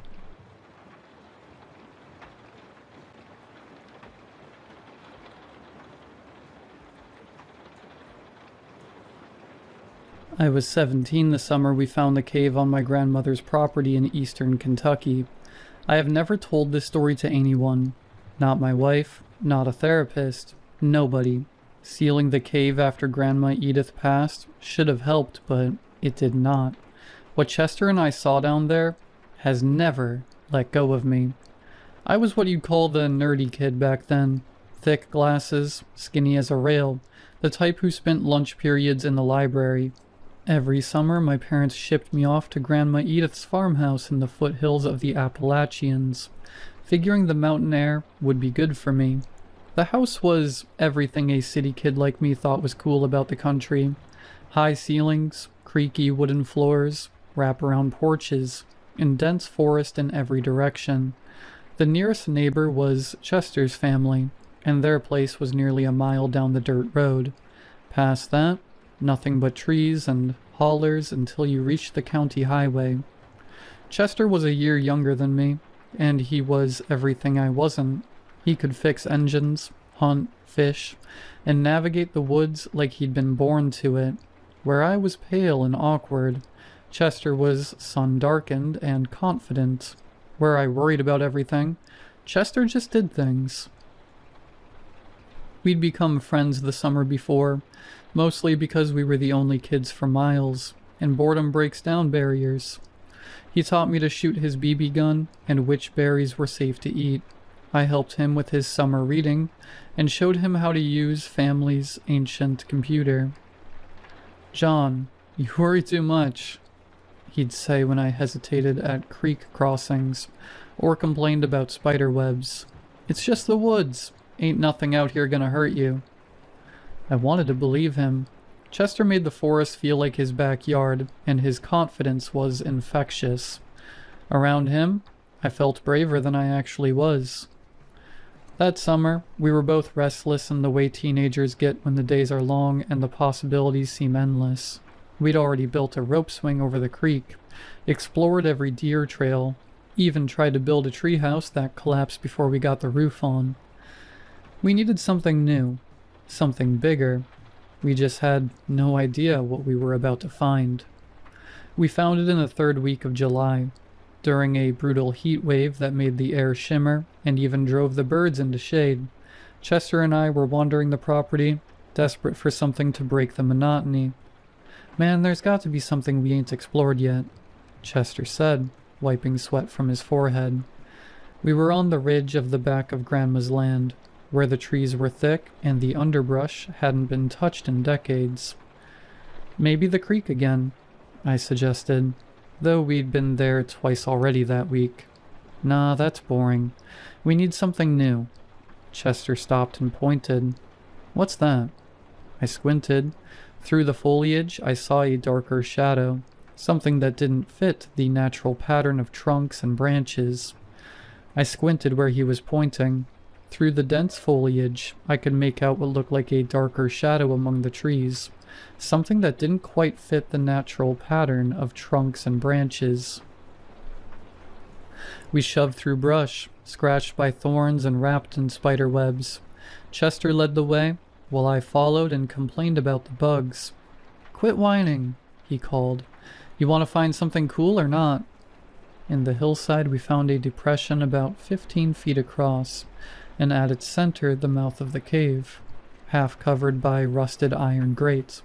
Time and weather had rusted most of it away, leaving gaps just big enough for nosy teenagers to squeeze through. "Holy crap," Chester breathed, the first time I'd ever heard him sound impressed. "John, look at this." I crept closer. The opening vanished into blackness, a cool breeze drifting out with the smell of damp earth and something I couldn't place. "Think it's an old mine?" I asked. Chester shook his head. "Nah, wrong kind of rock. Limestone country. It's a cave. A real cave." He was already kneeling at the gap, peering into the dark. "We should tell my grandmother," I said. "She'd just tell us to stay away." He grinned, the kind of grin that meant trouble. "Come on, just a quick look." "We don't have lights." "My phone does." I wanted to argue, but Chester was already squeezing through the gap. His movement echoed strangely inside. "Chester, wait up," I called. Being alone outside seemed worse than following. Just for a minute, his voice came back, muffled and strange. "Just to see what's here." I slipped through after him, scraping my shoulder on the rusted metal. The passage opened immediately into a chamber 10 feet high and twice as wide. Chester's phone light swept over smooth limestone, carved by water through the ages. "This is so cool," Chester whispered, and his voice echoed back at us from deeper in the cave. The floor was mostly level, covered with a layer of dirt and small rocks that crunched under our feet. Chester played his light ahead, revealing that the cave continued back into the hillside, much further than either of us had expected. "Okay, we looked," I said. "Now let's go back and get real flashlights if we want to explore." But Chester was already moving deeper, his phone light bobbing as he walked. "Chester, just a little further," he called back. "I want to see how far it goes." I followed. The alternative was standing alone in the cave mouth, and that wasn't happening. We made it 50 feet before Chester's phone died. The darkness swallowed us whole, the kind you never get in a city. I couldn't see my hand in front of my face. "Chester?" My voice sounded small. "Right here, don't panic." His hand grabbed my arm. "Stay close. We'll follow the wall back." We shuffled for 5 minutes along the wall, trying not to trip. When daylight finally appeared, we were both shaking, though neither admitted it. "That was awesome," Chester said, though I heard the relief in his voice. "It goes back really far," I said. "Yeah, we need real lights and rope. Explore it properly." I nodded, though something about the cave felt wrong. Maybe it was the darkness, or the way our voices echoed. "Tomorrow," Chester said. "We'll come back with supplies." As we walked back through the woods toward the house, I kept looking over my shoulder at the cave mouth behind us. Even with the afternoon sun filtering through the trees, that dark opening seemed to pull at my attention. I should have listened to that feeling, should have told Grandma Edith, or just found something else to occupy our time that summer. But I was 17, and Chester made everything seem like an adventure. Even the things that should have scared us away. We came back the next morning loaded like explorers. Chester had his dad's heavy flashlight, a coil of rope, and glow sticks from his birthday. I brought a headlamp, extra batteries, chalk for marking our path, and a notebook to map it. "You sure like to be prepared," Chester said at the cave entrance. "Better than getting lost." He was already squeezing through the gap. "We won't get lost. We got lights this time." With real light, the cave felt different. What had seemed mysterious in the dim glow of Chester's phone now looked like a normal limestone cavern. Water had carved smooth channels into the walls, and the floor sloped gently down as we moved deeper. "This is way bigger than I thought," Chester said, sweeping his light around. Several passages branched off, each fading into darkness. We spent an hour exploring the obvious routes, marking chalk arrows and dropping glow sticks. Chester sketched a rough map while I called out measurements. "Left passage goes about 60 feet in dead ends," I said. "Right passage curves back and connects with the center, like a loop." The center passage drew us in. It ran straight back, sloping steadily down, and our lights couldn't find the end. "That's where we need to go," Chester said, his voice excited. 2 hours in, he made the observation that should have sent us back. "You notice anything weird about this place?" he asked, studying the walls. "What do you mean? No bats, no bugs, nothing?" His light swept the ceilings and walls. "Every cave should have bats at least. Spiders, crickets, something, but look. Nothing." I stopped and looked. He was right. The place was sterile. No cobwebs, no droppings, no life. Even the puddles were clear and still, with none of the algae you'd expect. "Maybe it's too far from the entrance," I said. Chester shook his head. "Nah, caves are ecosystems. There should be something living here." We kept going. We were too caught up in the adventure to let a little oddity stop us. The cave was giving up its secrets, and we felt invincible. The center passage dropped 100 feet over 300 yards. Our chalk marks and glow sticks glowed faintly behind us. Then Chester spotted the elevated passage. "John, look up there." I followed his flashlight beam to where the wall rose to our right. About 15 feet up was another opening. Unlike the others, it was perfectly round, 4 feet across, with a steady current of air flowing out. "Feel that breeze?" Chester said, moving closer to the wall. I felt it, cool, mossy, damp, but with something else underneath, something I couldn't place. "We can't reach it," I said. "Not today, but with a ladder or rope." He was already planning our next trip. I stared at the dark hole uneasy. The air was too cold, carrying scents that didn't belong in limestone. "I think we should head back," I said. "We've been down here a while." Chester checked his phone. "Yeah, past lunch. Your grandma's probably wondering." We followed our chalk arrows and glow sticks back to the surface. Faster this time. Sunlight hit like a flood, and I had to squint against it. "Tomorrow we bring a ladder," Chester said. "Maybe we should tell someone where we're going," I suggested, "in case something happens." He gave me that look again, the one that said I worried too much. "Nothing's gonna happen. It's just a cave." But as we walked back through the woods, I kept thinking about that opening and the air flowing from it. The scent felt familiar, like something half remembered from a dream. That night I dreamed of deep places and moving air, and woke with the taste of moss in my mouth.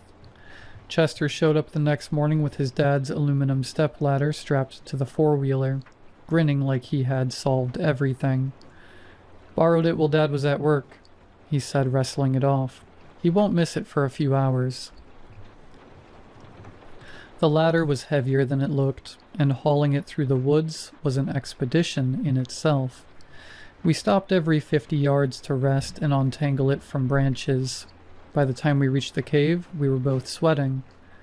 "This better be worth it," I muttered, helping him force it through the grate. "Trust me, it will." Getting the ladder down the sloping passage was another challenge. It was awkward in the tight space, and my headlamp cast confusing shadows.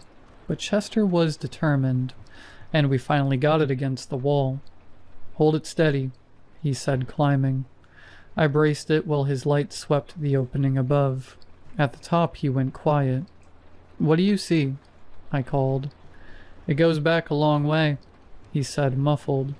He climbed down and we switched places. The ladder felt shaky under me, but I reached the opening.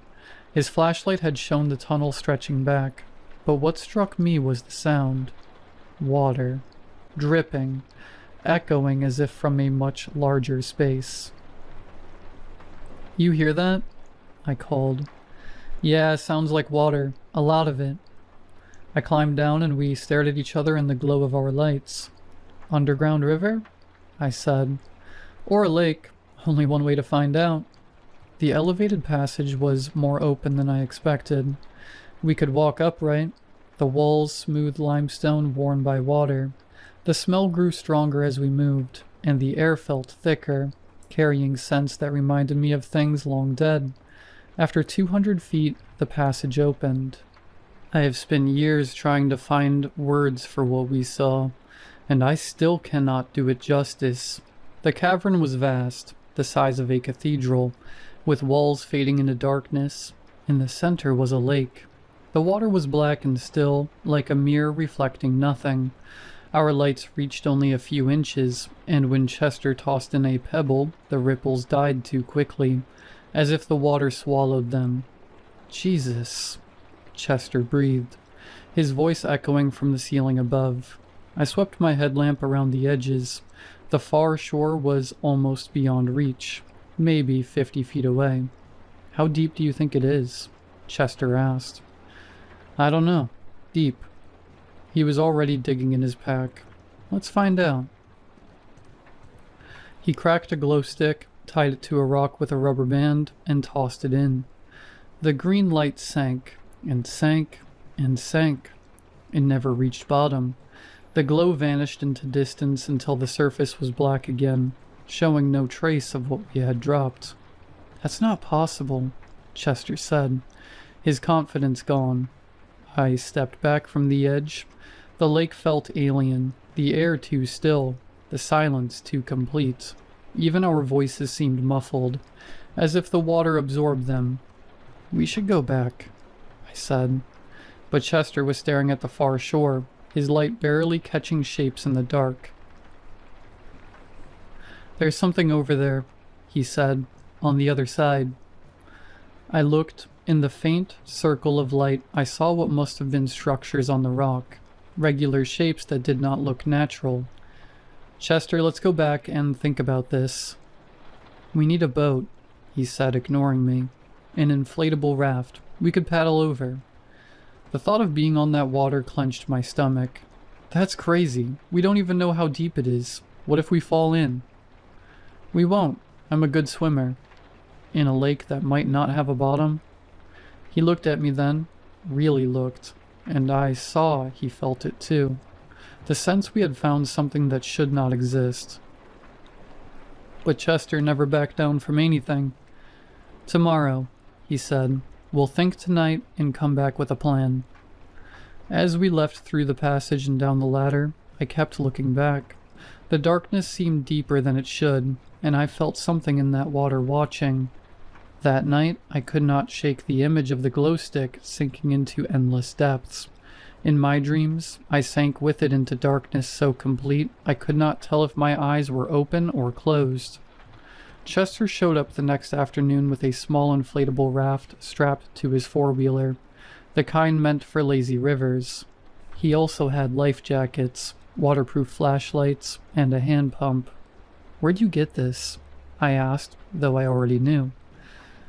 "Borrowed from my cousin Jake. He won't miss it."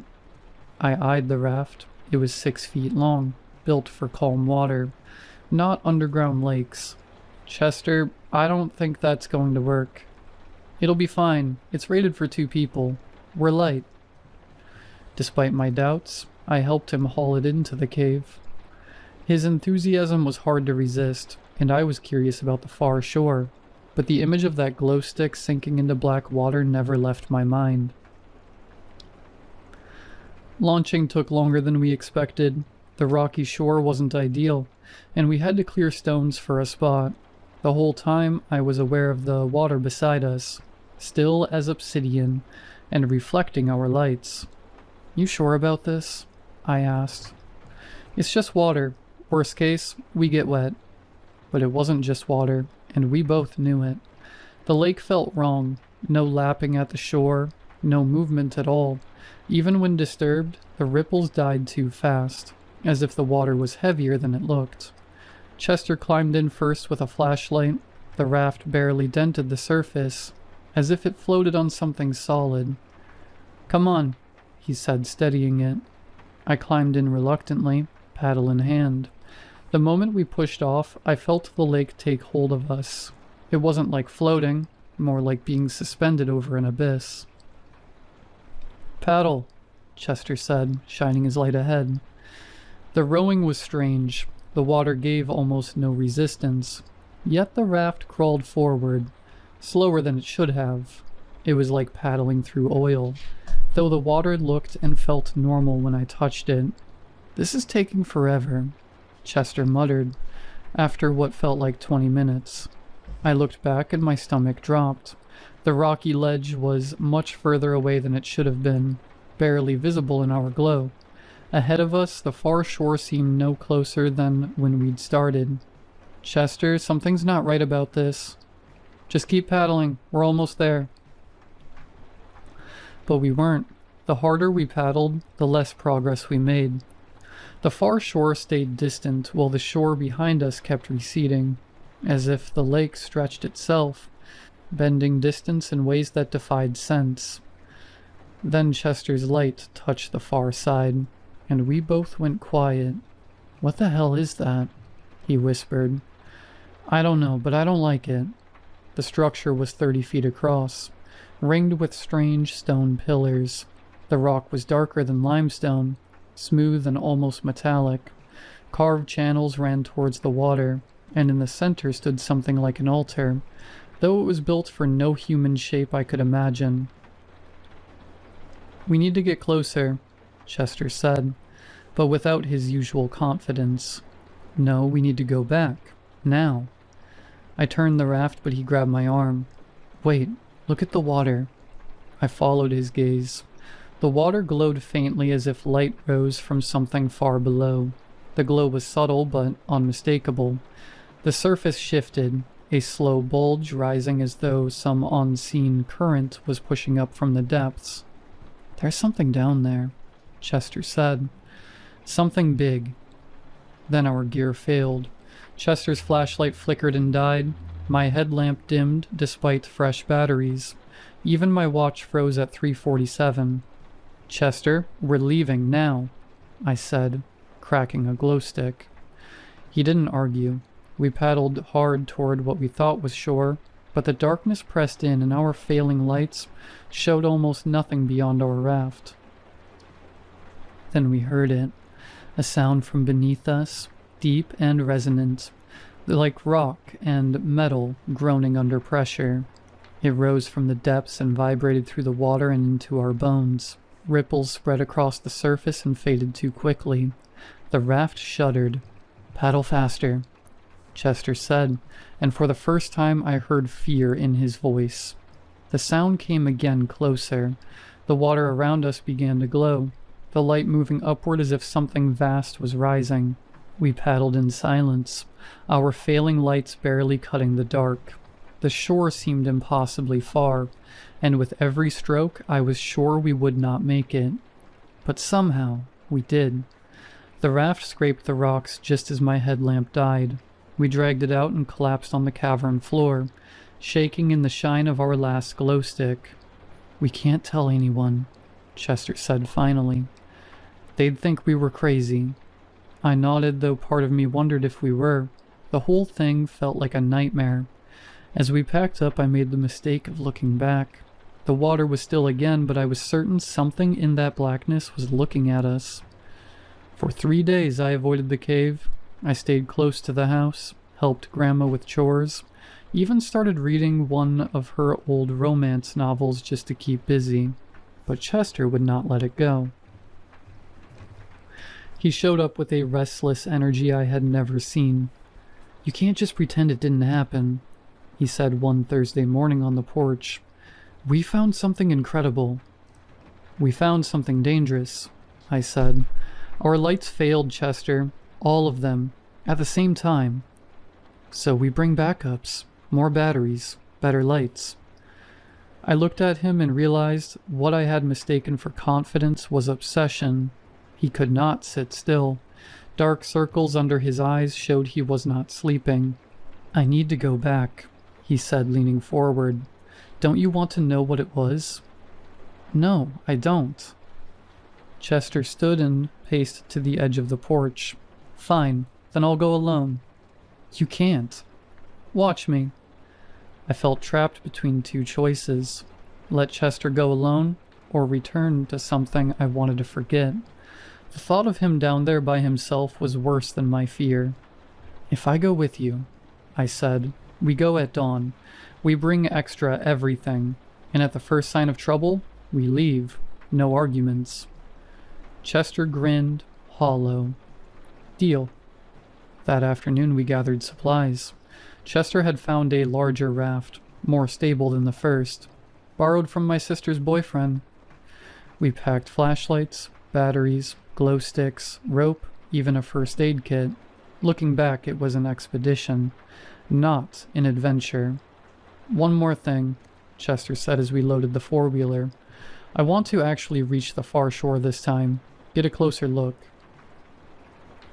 Every instinct screamed no, but I had committed. And despite my fear, I was curious. The shapes we had seen haunted my dreams. I needed to know. The forest felt different on the way back, quieter, even the birds were silent. We slipped through the grate and down to the lake. our equipment heavier with every step. The cavern was as we left it, vast and still. The water stretched into darkness, smooth as glass. Against every survival instinct, I helped him launch the boat. The crossing dragged, and with each stroke I was more certain we were making a mistake. But something was different about the far shore. "Are those lights?" I asked, squinting. Chester raised the binoculars and went still. "There's something over there." "What?"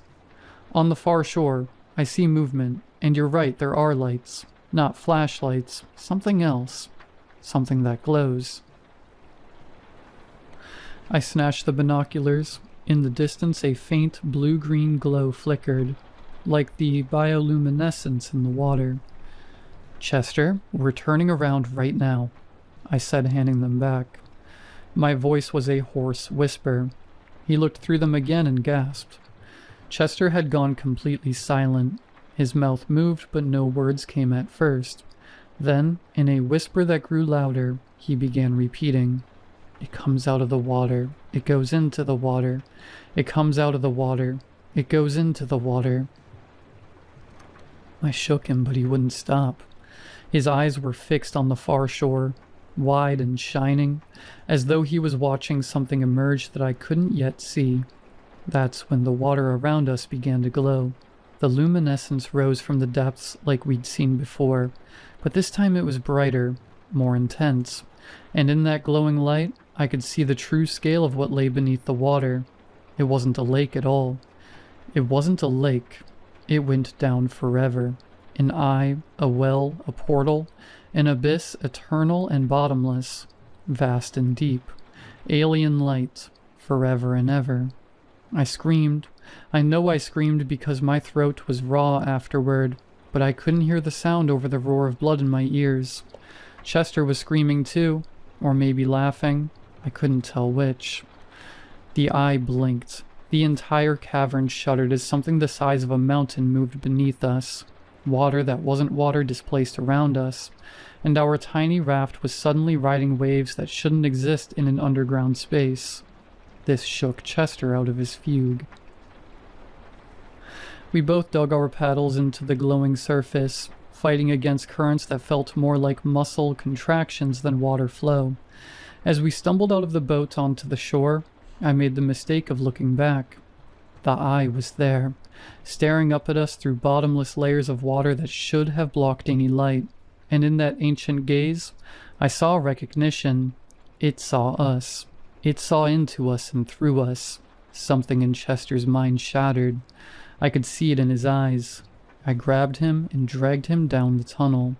We abandoned the raft and ran for the passage, leaving our carefully gathered equipment scattered on the cavern floor.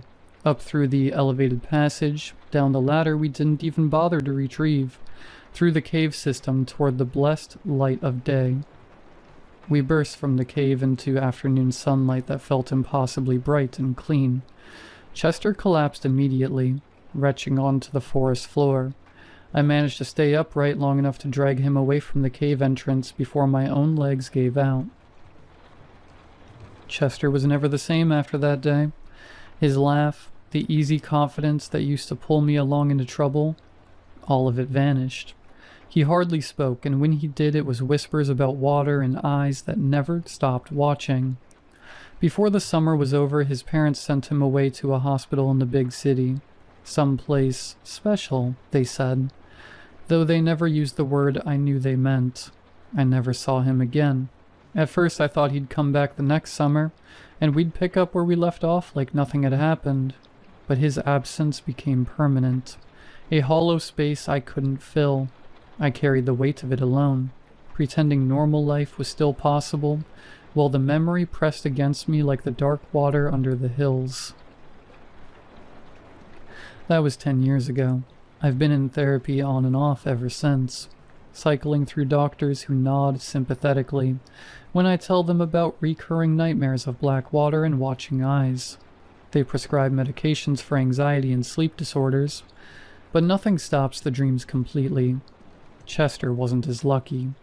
The last I heard, he was living on the streets, talking to things that weren't there and insisting that something was still watching him. When Grandma Edith passed a year ago and left me the house, the first thing I did was hire a contractor to seal the cave entrance with concrete and rebar. I told him it was a safety hazard. I paid him extra to use twice as much concrete as necessary, and to never mention the job to anyone. Some doors, once opened, need to be closed forever. Late at night, I swear that sometimes I can still hear the sound of water moving, far beneath the ground.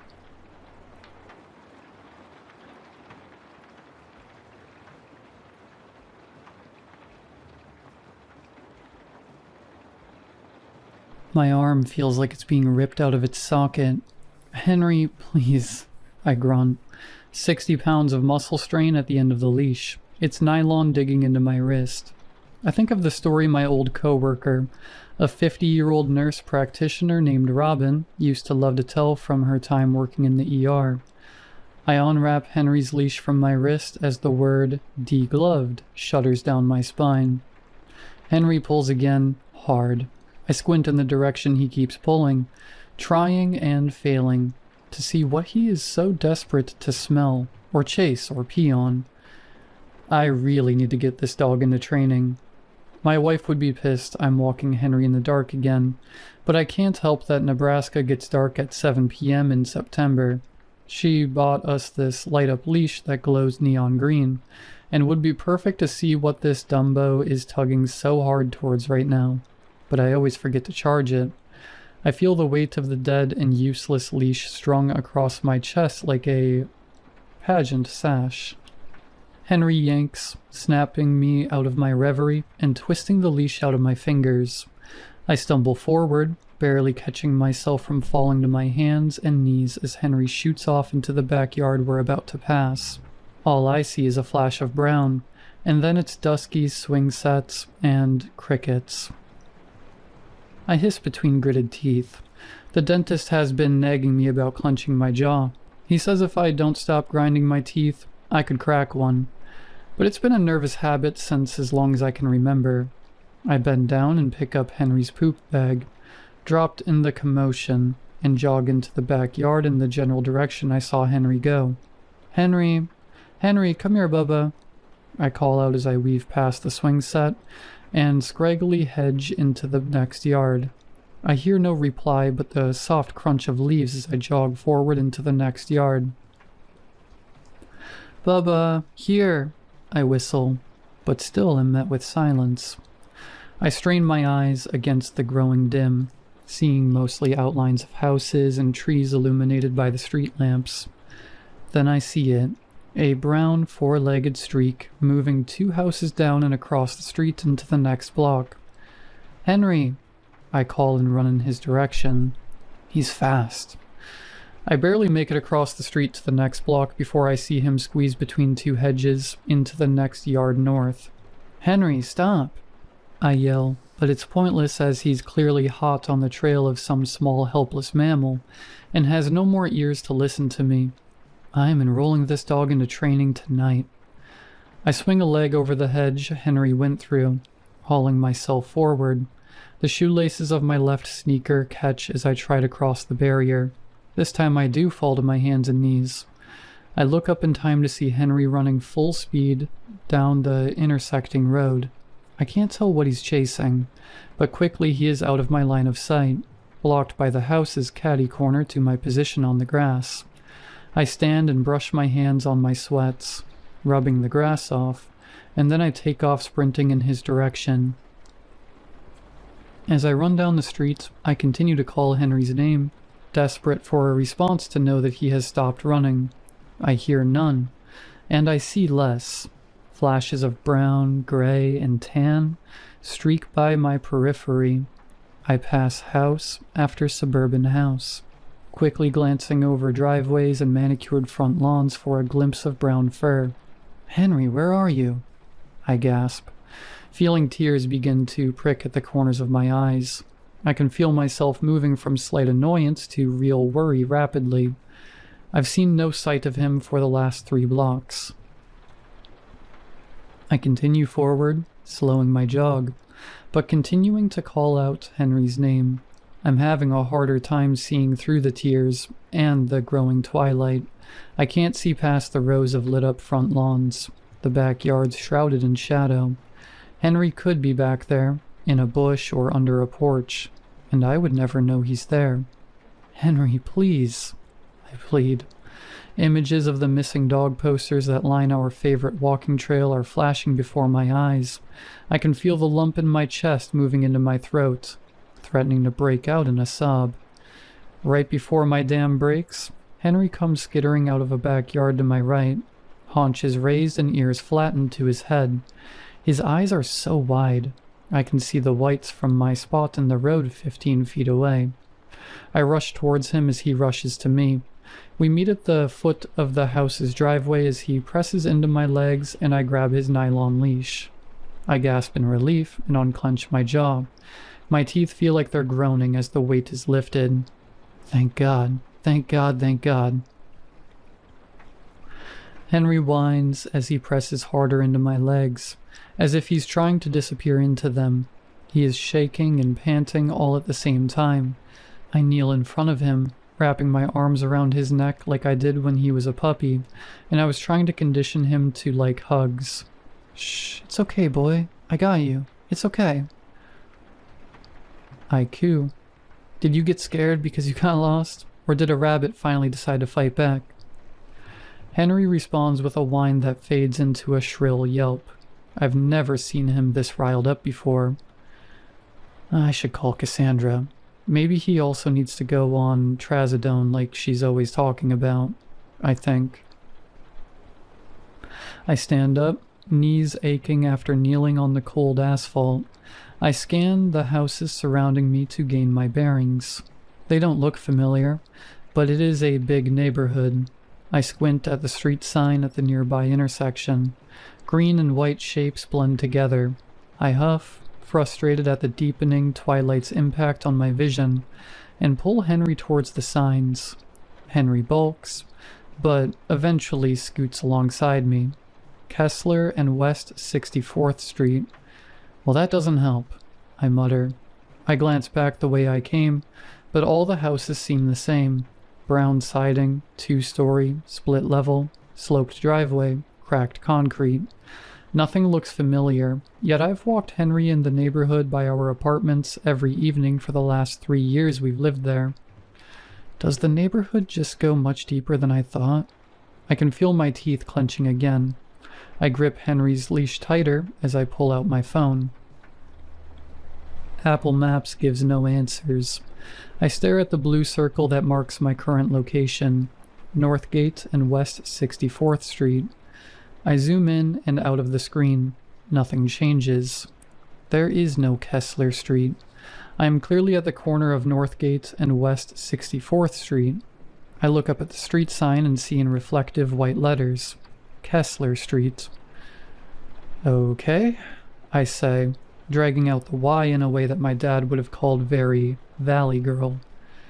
Okay, well, I think this is our sign to go home now, Henry, I say as I turn to walk away from the street corner, giving the leash a gentle tug. I don't want to turn my back to the sign, but I can't explain why. Henry follows with no hesitance. I walk to the nearest sidewalk to begin making my way home. I still don't recognize the houses I pass. They're in the distinctive style of the neighborhood that I'm familiar with. Wood siding, front porch, a suburban area created in a hurry, but they lack features I recognize. I know the house by the neighborhood pool has a weeping willow. I know the lawn where there is always a bike laying out. Henry seems back to his regular self, eagerly pulling at the leash ahead of me. The quiet and the dusk that has fully fallen is beginning to unnerve me. I just want to go home. This neighborhood doesn't feel right. Oh my God. Literally, what are you talking about? It's a neighborhood. You sound crazy. I hear the immediate retort in my thoughts, and feel my consciousness snapping back to reality. Right, that's right. I'm freaked out because Henry ran off and I thought I lost him. That's it. I'm fine. I'm not crazy. I repeat this mantra again and again in my mind as Henry and I pass through blocks and down streets in the general direction of home. Finally, I spot the house with the wraparound porch that I remember. I sigh, unclenching my jaw, which I didn't realize I was holding so tight, but behind the facade of calm and mantras of grounding, I can't shake the knowledge that that street was wrong. It wasn't supposed to be there.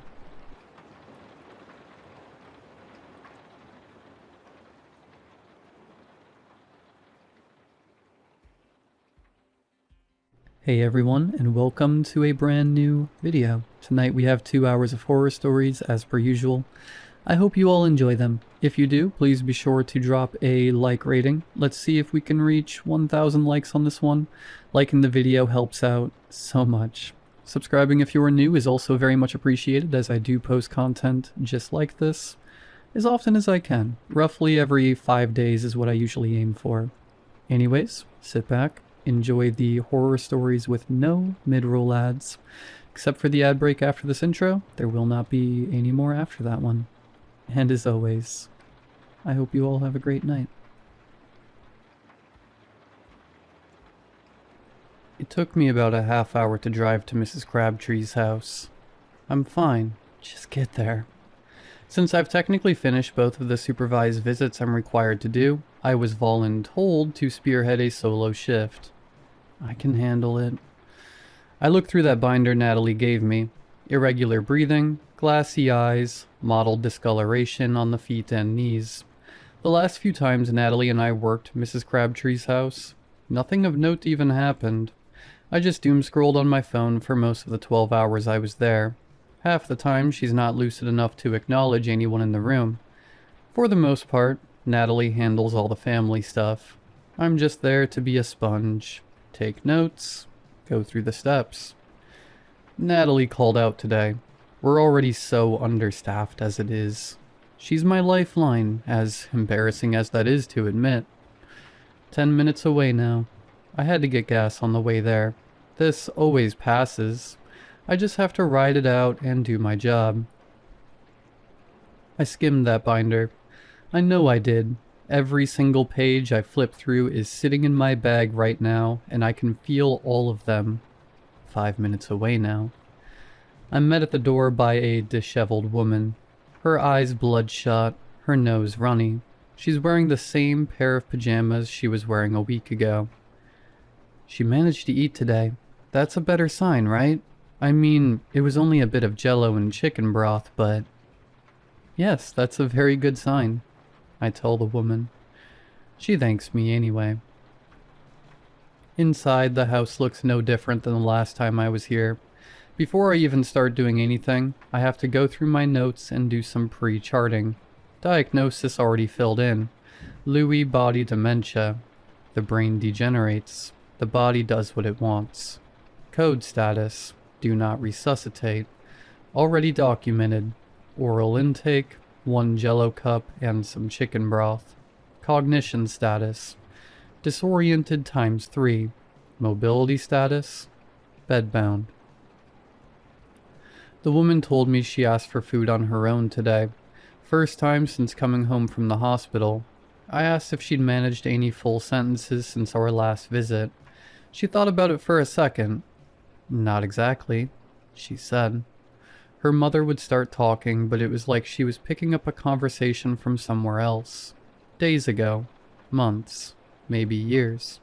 Like coming back to a video and it plays where you left off. In the living room, a man sits in a chair. Eyes locked on the screen, not really watching it. When my grandfather was passing, I locked myself in my room and didn't come out until it was time. I asked the woman if there's a specific pattern she noticed. Maybe a word. A particular subject she can't let go of. She says her mother has been narrating things out loud. Step by step, like she's teaching someone. Only her hands don't match what she's saying. She'll talk about folding towels, but her fingers just keep doing the same thing. Opening and closing. Opening and closing. Same motion every time. Like she's grabbing something that isn't there. Hours at a time. Only stopping when she finally falls asleep again. LBD patients do weird things with their hands. It's in the binder somewhere. So, how long? The man asks me. I tell him I won't know specifics until I go up there and check her vitals. When I checked on her this morning, she kind of recognized me, or at least seemed more aware of her surroundings, he says. I tell him that's a good sign, that any deviation from her dull, confused state is a small victory. His tone only barely shifts. But what are we celebrating? That she's one step closer to knowing what's about to happen? I continue up the stairs. I don't have a response. The last time I checked on her, she was sound asleep, he says. We make it to her room. I lightly knock and make my way in. At the edge of the bed, Mrs. Crabtree is sitting upright, eyes fixated forward, completely still. I open my bag, take blood pressure, then pulse ox, go through the list. She isn't moving no matter what I do, failing to react to anything. The man and the woman look worse than they did downstairs. The woman comes over, places a hand on her mother's shoulder, frantically trying to get her to react in any way. It's me. Hey, where do you think you're going? Can you hear me? Hey, Mom, tell me what's going on. You're supposed to be laying down. Still nothing. I manage to slip through the cuff in the gap between her shoulder and upper body and secure it to her arm. The man is still in the doorway, just standing still and watching, his grip on the door handle getting tighter as the scene unfolds. The woman turns to me. Why isn't she moving? Why isn't she reacting? What's happening to her? Blood pressure is done. 118/76. That can't be right. Her charts show a steady downward trend, consistent with decline. The last time I took a reading, it was hovering around 88/54. Before that, 94/60. The cuff must not be calibrated correctly. I take it off, hit the reset button, then try again. No change. The woman looks to me for answers. The cuff tightens. 118/76. Same reading. I tell the woman to step back a bit. She's still angry, justifiably so. I tell her it's okay. No, it's not. That I've seen this before. No, I haven't. That her blood pressure is about the same as it was last time. The woman moves aside as the man finally steps into the room. He convinces her to calm down, that I'm doing my job, to give me space. They leave the room and I hear their muffled conversation outside the door. Pulse ox is next. Remember the steps. Make sure you actually turn it on. I hold down the button. The lights flash. I hear the beep. It's working. O2 sat, 98%. Pulse rate, 80. That number is wrong. Take it again, no change. Probably because I got this one from the clearance aisle at CVS. Natalie gave me the one from the facility. Same numbers as before. No decrease or increase. I noted in the chart. When the next nurse gets here, I'll use theirs. It's fine. I begin my neurological assessment. Touching her shoulder yields nothing. Saying her name doesn't work either. Still not moving. I take out my pen light to check her pupils and see if she can track my movement. Eyes are still forward. Pupils are severely dilated. No constriction after shining the light either. I fight the urge to call Natalie. No, not on my first solo shift. It's fine. Autonomic dysfunction is common with LBD patients. Pupil abnormalities can happen. I wave the light back and forth again. No visual tracking. Too risky to try repositioning her. Fall risk patient found seated at edge of bed, unassisted, unable to move without risk of injury. Will continue to monitor. A few pillows behind her and to the side, and some to the front should suffice. Outside the door, the muffled conversation is barely audible but still carries the same urgency it did when it first began. Heading downstairs, the woman was mid-sentence. Attention immediately focused on me. How is she? Did she move? Did she say anything? The answers come almost word for word from the chart, albeit a bit nicer and less clinical. She isn't having it. Before anything else is said, she's halfway up the stairs. My pace matches her urgency. At her room now, the door is wide open. The pillows are back in their original places. Mrs. Crabtree laying on her back, deep into sleep. The woman lets out a sigh of relief. She thanks God that her mother is okay, sleeping in bed as if the last 10 minutes never happened. She lowers her voice. Distant sounds of the TV make the quiet a bit more bearable. I stare at the pillows. Can't dwell on what we saw. Fall risk patient resting in bed. No signs of injury. Will continue monitoring. The next few hours drag on. Mrs. Crabtree has been sleeping since the last assessment. Her breathing patterns have become a bit more laborious. Not the exact kind to watch out for, but worth a mental note. The anxiety has calmed down a bit ever since the man and the woman also took it upon themselves to nap. Back to phone scrolling and occasional staring contests with the window. Nothing really interesting worth looking at. Rural Texas has trees, grass, and more trees. With the occasional bobcat or coyote making their way through both. The cell service is decent at least.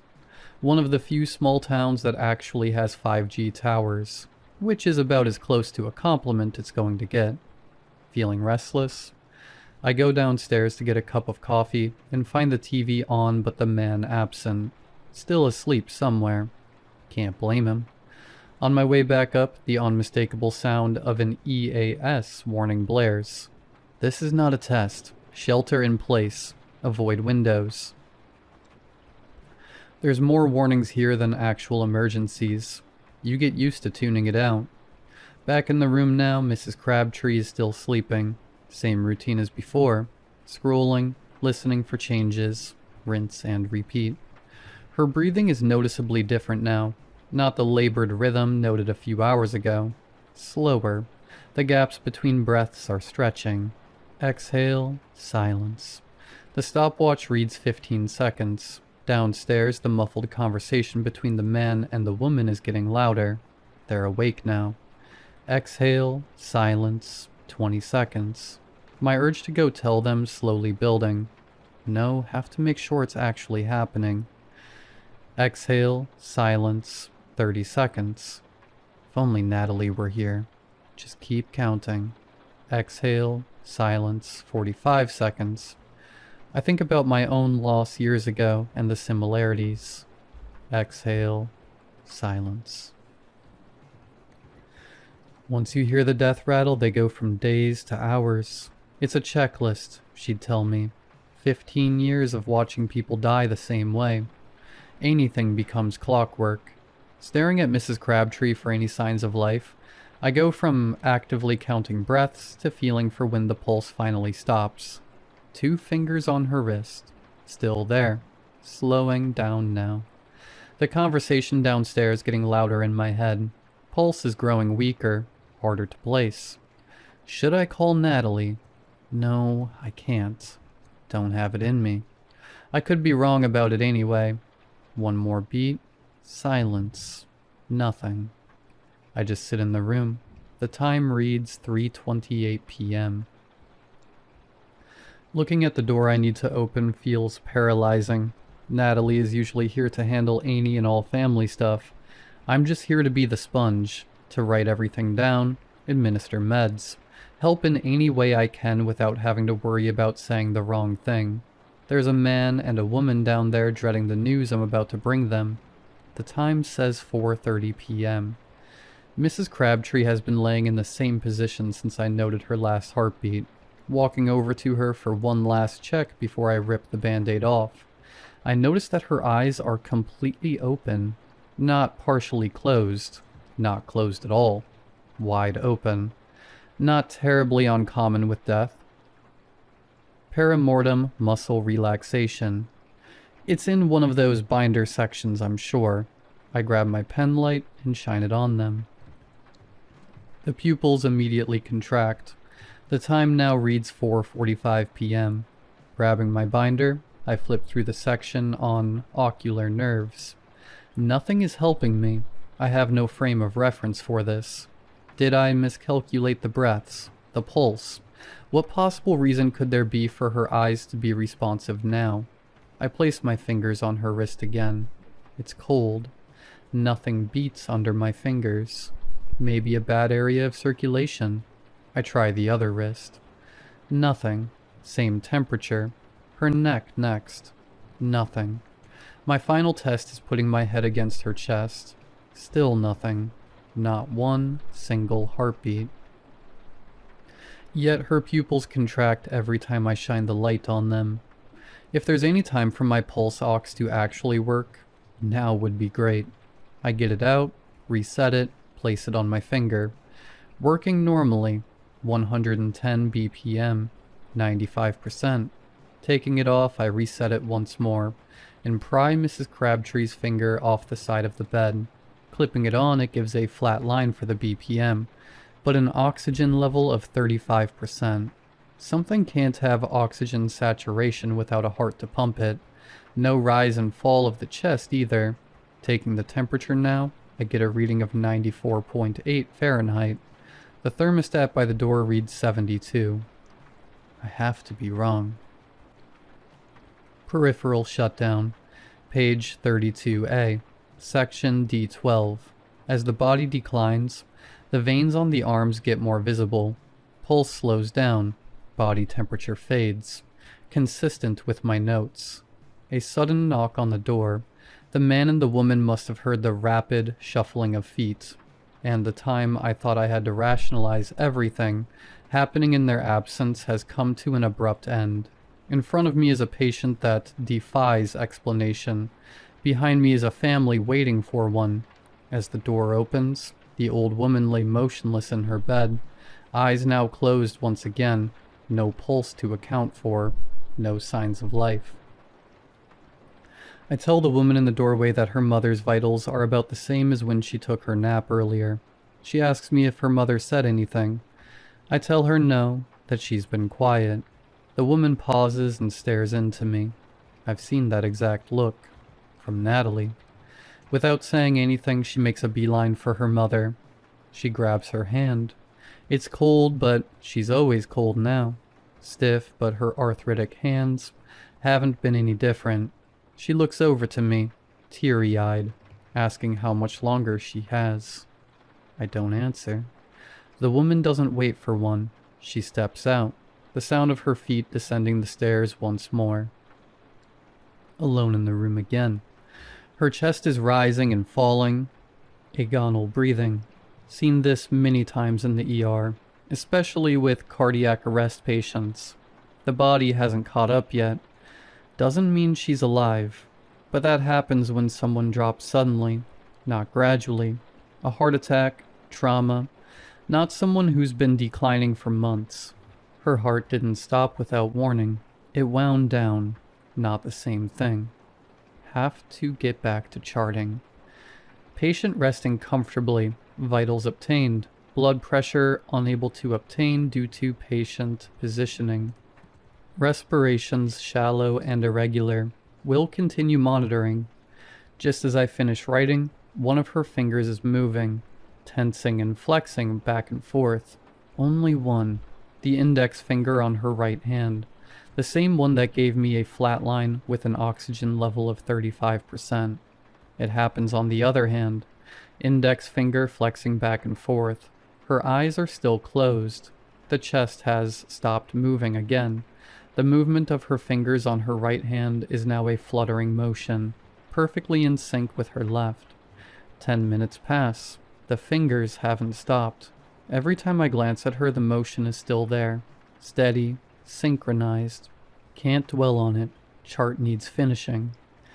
Fine motor tremors noticed in bilateral index fingers, consistent with LBD symptomatology. Fine motor tremor. No other changes noted. Will continue to monitor. Time for another neurological assessment. I grab my pen light to check the pupils again, expecting to have to lift her eyelids. Nope. Open. Constricting pupils just like before, but no other movement to note. Moving the light back and forth horizontally yields nothing. Still looking ahead. Moving the pen vertically is when the eyes lock on to the light. The time now reads 5:02 p.m. I don't know how long I've been standing here, or when exactly I put the pen light away, but it's now in the pocket of my binder.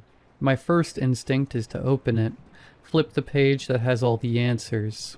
The hum of the air conditioner is loud now. Looking down at the old woman again. Her eyes are still open, fixated on the area where the pen light was shining from. Eyes not moving.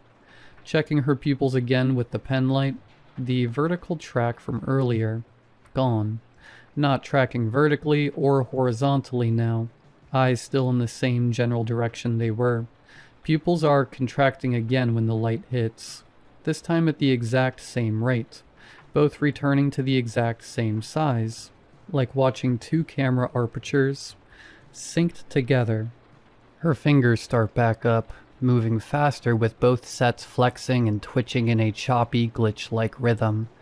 Arms are motionless at her sides, the wrists turn toward me. I take a step back, my eyes watching her hands. I nearly trip on the chair behind me. She stops. Everything does. My phone vibrating cuts through the silence. Natalie.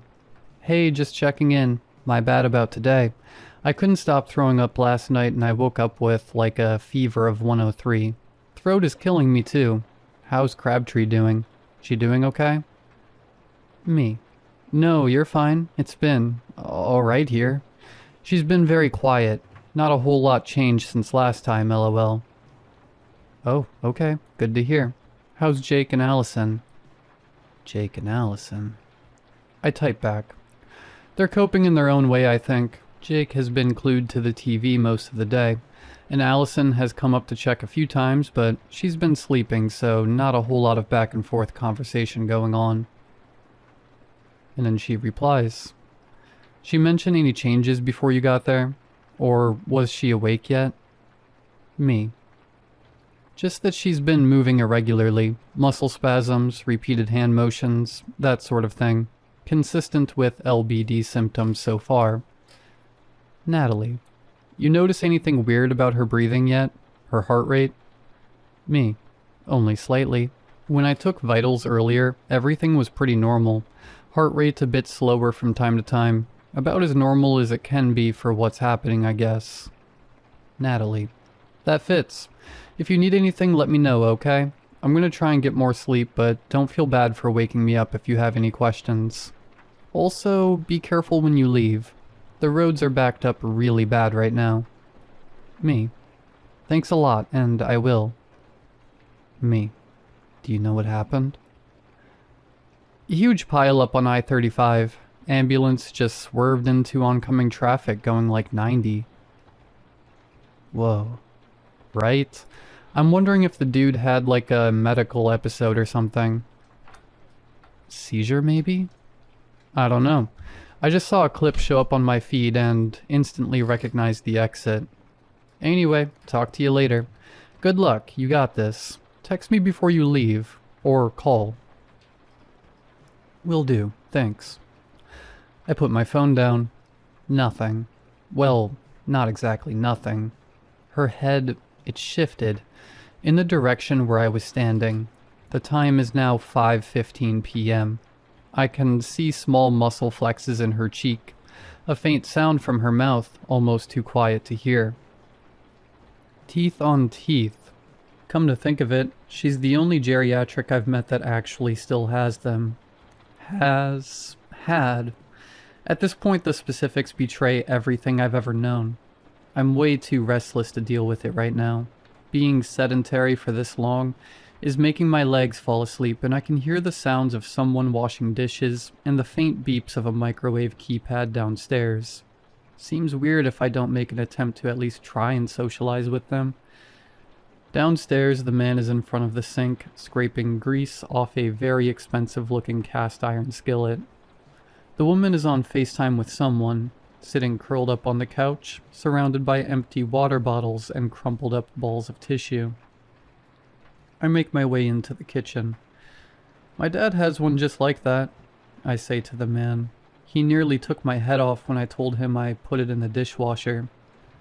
Oh, I would have been livid, he says, half laughing. What's the deal with that anyway? Does it render it completely unusable or something? Well, no. But the way cast iron works, you have to season it. It's like you spread a thin layer of oil on it and then put it in the oven so it forms this non-stick coating that bakes onto the metal. Helps it not rust and stuff. So what does soap do? Removes the coating and makes it a pain in the butt to deal with. I'm not very versed on cookware, and the subject isn't particularly that interesting. But it's a good break from everything happening today. That makes sense. Yeah, and it usually takes multiple times in the oven before it's done right anyway. Right. Where's y'all's bathroom at? Keeping a conversation going has also not been a strong suit of mine either. Through the living room, right as you get to the front, on the left. The woman, phone in hand, is now up from the couch, pacing back and forth in the living room. I can hear her talking about her mother, about how she's been, that her favorite hobbies are currently sleeping and staring at the wall. Her voice trails off as I shut the door. The stairs feel longer on the way up. I hear the woman talking. Her voice has an optimistic tone to it, or as much as I can discern from down here. She's speaking to her mother softly. I can't make out what she's saying. I'm halfway up the stairs, getting closer to the door. Hey, you going somewhere again? The old woman is standing next to the bed facing the doorway, gaze fixed in place. You can hear me, right, Mom? I'm right here. Mrs. Crabtree, what you doing, hun? Can you tell me what's going on? I know she can't, but it helps keep up appearances if I at least entertain the idea. She keeps turning her head every time I move around. Hasn't moved a muscle otherwise. Was she doing anything like this earlier? Where were you? I don't have a response. What are you looking at? Hey, Mom. The old woman's head snaps to look at her daughter, tracking her hand movement. Hey, look at me, okay? You're okay. Can you hear me? As soon as the woman's hand pulls away from her mother's cheek, the old woman grabs her wrist with both hands. Mom, hey, you're okay, what's... Before she can finish, the old woman's teeth dig into her daughter's wrist. She's frantic, swearing at the pain, trying to process what's happening. Get her off. I need to call someone now. I have to. She won't let go. Right now is when I'd have a security guard to flag down, a button to press to get immediate help. Allison, just stay right there. Don't move. I can't. Backing away now, I hear Jake downstairs still cleaning dishes. The sound of the pots and pans clanging must have covered it. I'm calling 911. You're okay. You're okay, I promise. Just try not to move her. She's locked in place. The old woman's grip on her wrist is not letting up. Blood is now pooling from the spot she's latched onto. I back away into the hallway, phone in hand. Type in the number. It rings. You have reached emergency services. All operators are currently busy. Please stay on the line and do not hang up. Your call will be answered in the order it was received.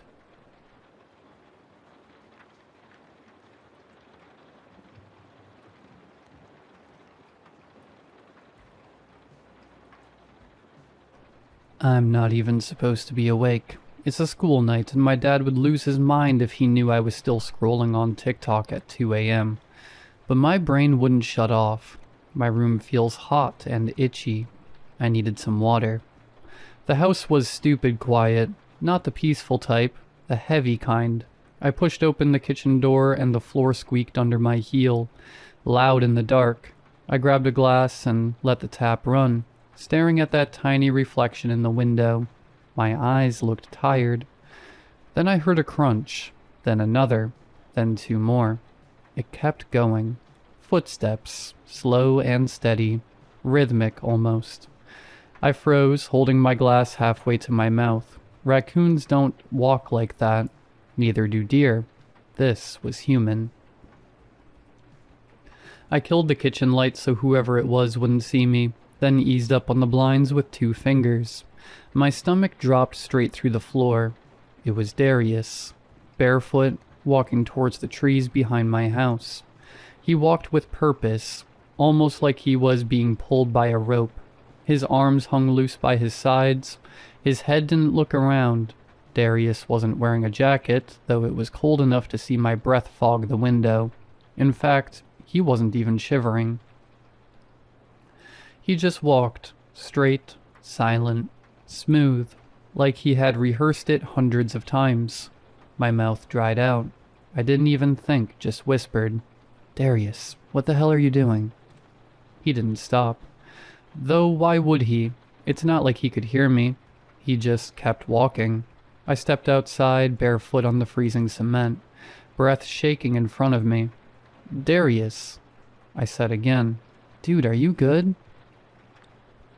Nothing. Not a single reaction. He reached the first line of trees and disappeared into the dark. I stood there for what seemed like hours waiting for him to come back out. He didn't.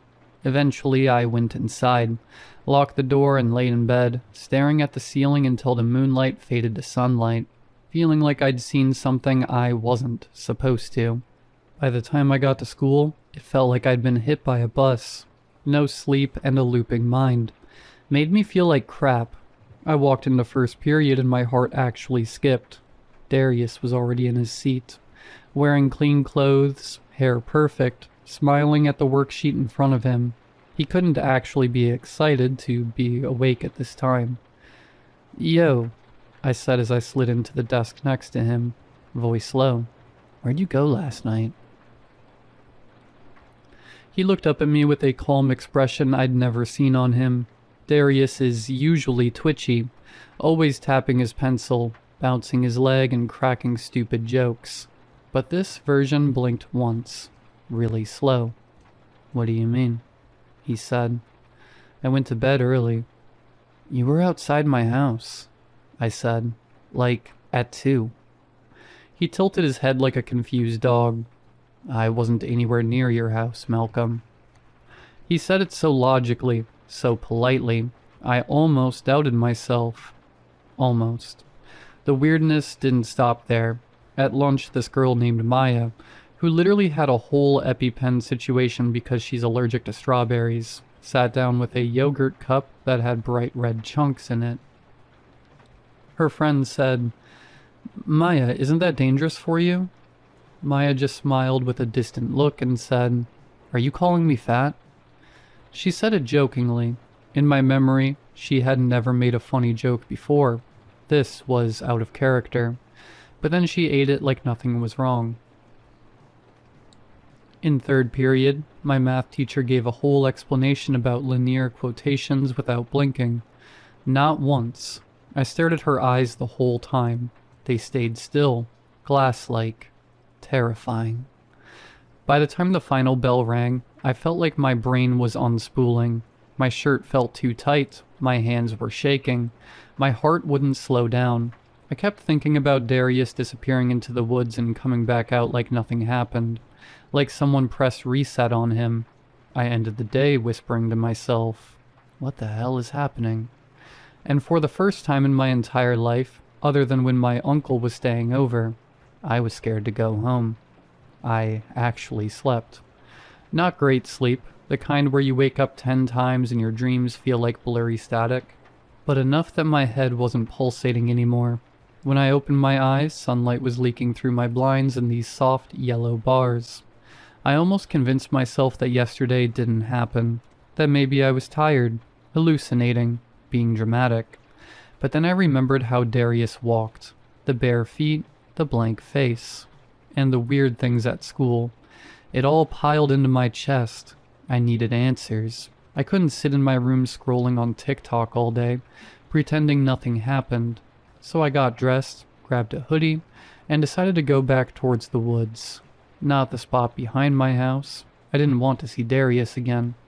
I went the other direction, deep, past the creek, then past the hiking trail, as far as my legs would take me. The woods felt corrupt the further I walked. Quiet, Dead quiet. No birds, no crunch of animals, just my own breathing and the wind brushing through branches. About 2 miles in I saw it, an old barn leaning sideways, too tired to stand straight. Red paint peeling off, rust on the metal roof, broken windows. It looked abandoned for years. I don't know why I felt pulled to it. It wasn't curiosity, but a feeling in my stomach dragging me to it, step by step. I opened the door. It groaned open slow. It was warning me. Inside the place smelled gross, dust, mold, and something else. Something putrid, rotten. It smelled like raw meat left out in the sun. The floorboards creaked underneath my shoes. Light leaked through the holes in the roof in skinny little beams. My foot hit a loose plank. I looked down. The board shifted and the smell got 10 times worse. I crouched down and pried it up with my fingers. Even though everything in my brain screamed stop, the wood broke surprisingly easily, like someone had opened it before. I lifted the plank and I saw faces. People, stacked like trash bags, gray skin, twisted arms, half covered in dirt, eyes open on some, closed on others. I recognized some immediately. Maya, hair still in a bun, but her skin pale and sunken, her lips blue. Darius, the real Darius, jaw slack, shirt torn, blood on his cheek. I stumbled back so fast I hit the wall behind me. My chest felt like it was collapsing. My eyes burned. I couldn't breathe. I vomited a lot. The truth hit me like my dad does. The Darius at school yesterday wasn't Darius. The Maya at lunch wasn't Maya. They were fakes. Copies. Something wearing their faces. I wanted to run, but before my body could move, footsteps right outside the barn. Heavy, slow. I froze. Someone was here. I dropped to the ground and crawled behind an old metal feeding trough. My heart was beating so loud I was convinced whoever it was could hear it. The barn door creaked open. A man walked in, tall, wearing dirty jeans, mud up his legs. His shoulders were hunched, head hung low, shaking slightly like he was trying to fight off a migraine. I didn't recognize him. He walked to the center of the barn, stood perfectly still, lifted his head toward the ceiling, reached into his jacket, and in an instant he held a gun in his hands. My hand was shaking so hard, it hit the trough with a tiny ding. The man turned in my direction. He spotted me instantly. We made eye contact. He put the gun to his temple, and with a tear rolling down his cheek, he collapsed. My ears rung. I slapped my hand over my mouth, tears filling my eyes. I wanted to scream, but I couldn't move, couldn't breathe because the worst part hadn't even started yet. The man's body twitched, at first just a little, then violently. Something was waking up beneath his skin. His chest expanded unnaturally, stretching the skin tight. His stomach started bulging upward. Then it grew. A mass, black-red, wet, pulsating like a heart. It pushed up through his throat, through the hole in his skull and out of his mouth, out of his eyes, stretching them until they tore. I clamped both hands over my mouth to keep from gagging. The mass kept growing, then began to shift. Bones formed inside of it, snapping into place. Skin stretched into the new shape. Hair sprouted. Then, standing over the man's corpse was a perfect copy of him. Same height, same face, same haircut, same everything. Except its eyes. His eyes were so still, so clean like a baby's eyes straight out of the womb. The copy wiped a smear of blood from his cheek with mechanical calm. It undressed the corpse, replacing its naked body with the blood-stained clothes of the dead man. Then it grabbed the dead man by the wrists, dragged him to the hole in the floorboards, and shoved him inside, right next to Maya, next to Darius. next to the others.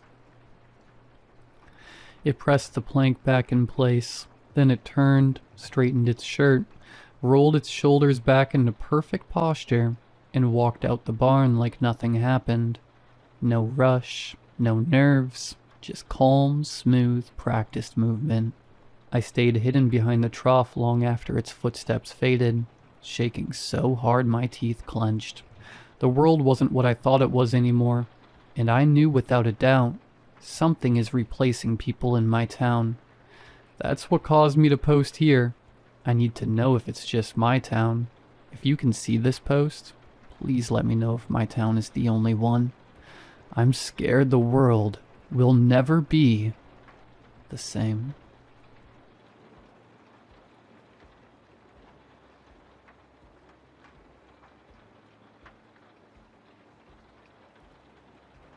I washed my face with cold water, letting it run longer than necessary.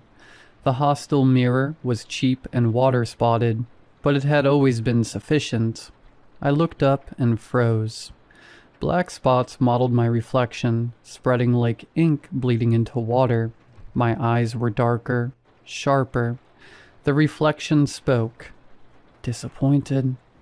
12 weeks earlier, I had arrived at the Institute to study physics. I'd chosen it because it was reliable. Unlike people, physics made sense.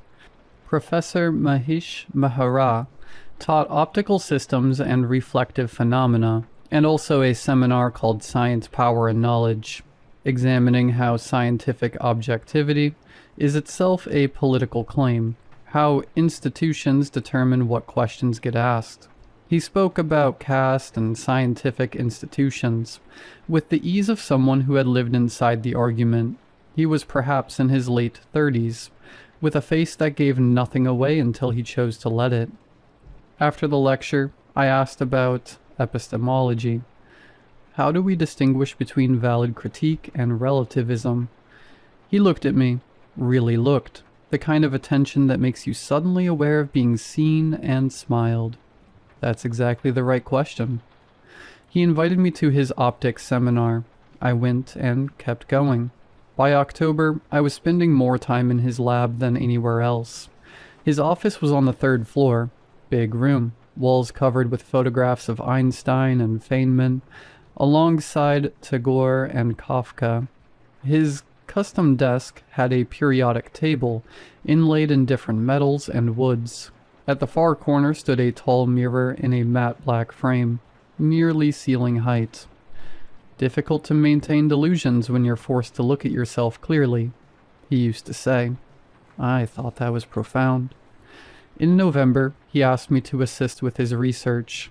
Partial reflection and layered optical systems, technically complex, requiring careful calibration. I can't pay you yet. Grant funding is complicated, but co-authoring would be invaluable. I said yes immediately. I was hungry for real research, for being taken seriously by someone whose mind I admired. We spent hours adjusting lenses, running measurements. He explained theory with patience I'd never encountered. He asked my opinion. He listened, and during coffee breaks we discussed Ambedkar, Gramsci, and Lordy.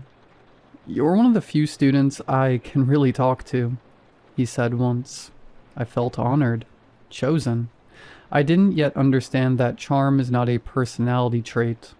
It's a strategy. The fest was announced in late January. I mentioned it to Professor Mehra casually one afternoon. Indian Ocean is playing this Friday. The silence made me look up. His expression had changed, not dramatically, just a tightening around the eyes, a flatness to his mouth. Cold. It lasted perhaps 2 seconds. Then he smiled. Of course, go. You deserve a break. The smile was warm, but I had seen the flicker underneath it. I left feeling unsettled in a way I couldn't fully understand. Friday evening the band was everything I'd hoped, but I couldn't settle into it. I kept thinking about that flicker. I left halfway through the performance, telling myself I was tired, telling myself it was my choice. I walked back to my hostel in the dark, washed my face, looked in the mirror, Black spots, spreading the ink. Disappointed. The reflection continued. You knew he needed you this week. The data collection was time-sensitive. You chose amusement over commitment. Everything he's invested in you, his time, his patience, his willingness to mentor someone who should still be fumbling through coursework, you've repaid with selfishness. I just wanted to go to the college fest. You betrayed his trust. He will forgive you. He is generous. But this disappointment is yours to carry. I turned off the light and lay in the dark, trying to apply reason to what I'd experienced. Stress, overwork, hallucination. Next morning, I walked to the physics building. How was the concert? Professor Mehra asked, looking up with a smile. I left early, I said. I'm sorry. The data collection was time-sensitive, and I... Hey. He stood, came around the desk. You don't need to apologize. I told you to go. His voice was so kind, so reasonable. I just want you to know that I take this seriously. I don't want you to think I know exactly what you are. Brilliant, dedicated, one of the best students I've had in 15 years. He stepped closer. Come here. He hugged me, gentle at first, then tighter. When he stepped back, his hand stayed on my upper arm, thumb making a small circle against my sleeve. Then his hand moved to my face, cupped my cheek. I wanted to step back, but the mechanism that would allow me to move, to speak, to say no had been carefully dismantled over months, and I was only now discovering it was missing. He kissed me, violently, as if consent were already established through proximity, through intellectual intimacy that had somehow been transmuted into something else entirely. I stood frozen, my mind screaming no while my body did nothing. His hands moved, one at the back of my neck, one at my waist, and I caught my reflection in the tall mirror at the corner of the office. My reflection was responding. In the glass, my body leaned into him. My arms moved to his shoulders. My lips moved with what looked like eagerness, like desire. But my actual body was rigid. Every muscle locked in a paralysis I couldn't break. My actual arms hung at my sides. The reflection was performing what he wanted to see, the response that would confirm his narrative, that this was mutual, that I had wanted this, and everything he'd built over months was paying off exactly as planned. He pulled back slightly, searching my face, then looked past me at the mirror. What he saw there satisfied him completely. I opened my mouth, tried to form words. What came out was, I should go. Not like a refusal, not like anything that would make him stop. Are you okay? I have work to do. He smiled. Don't overthink this. What we have is rare. Don't let fear ruin it. At the exit, I glanced back. In the mirror, my reflection stood a moment longer, looked at him, smiled, satisfied, before turning to follow me out. Back in my hostel room, I turned the shower to scalding and stood under it fully dressed, peeled off my clothes as the water burned my skin, scrubbed until the skin was raw and red. But I couldn't scrub off what I was trying to clean. I sat in front of the mirror afterwards. The black spots had returned, darker now. Did you really think you could say no? After everything? You went to his office alone, stayed late, shared your vulnerabilities. You built intimacy and now you're surprised. You didn't say no. You didn't push him away. You stood there. You let it happen. Stop, I whispered. Then what were you doing? I screamed, a sound that tore from somewhere deep in my chest, that rattled the thin door. My roommate Alicia burst in, scanning for visible damage. I turned. The mirror behind me showed two worried faces. Normal, no black spots, no shadows. Just a 19-year-old girl with wet hair and skin rubbed raw. You've been working too hard, Alicia said, firm but kind. Come on, you need to eat, and tomorrow I am taking you to see Dr. Kapoor. Dr. Kapoor's office was quiet, plants in every corner, soft afternoon lights. Tell me what's been happening. I tried. The mirror, the black spots, the voice, Professor Mehra and what had happened in his office and the way my reflection had responded when I hadn't. But every time I got close to saying plainly what had happened, the words dissolved, as if something physical was blocking them. After 3 sessions, Dr. Kapoor gently suggested I take time away. Go home for 2 months. Let yourself rest. The university will be here when you get back. I took the leave, went home to Kolkata, slept, ate, and slowly, carefully started doing physics again. Not for anyone, not to prove anything, just for myself. Clean thinking, that was still mine. Something returned. Not all at once, but it came back. A sense of my own mind as a distinct thing with edges. One morning I caught myself in the mirror and stopped. The black spots were fading. Not gone, but thinner. Receding like a stain, being slowly drawn out of cloth. My reflection looked at me. I looked back. For the first time in weeks, we appeared to be in sync. 3 weeks in, a shape appeared behind me in the glass. Faint at first. A woman. I spun around. Empty room.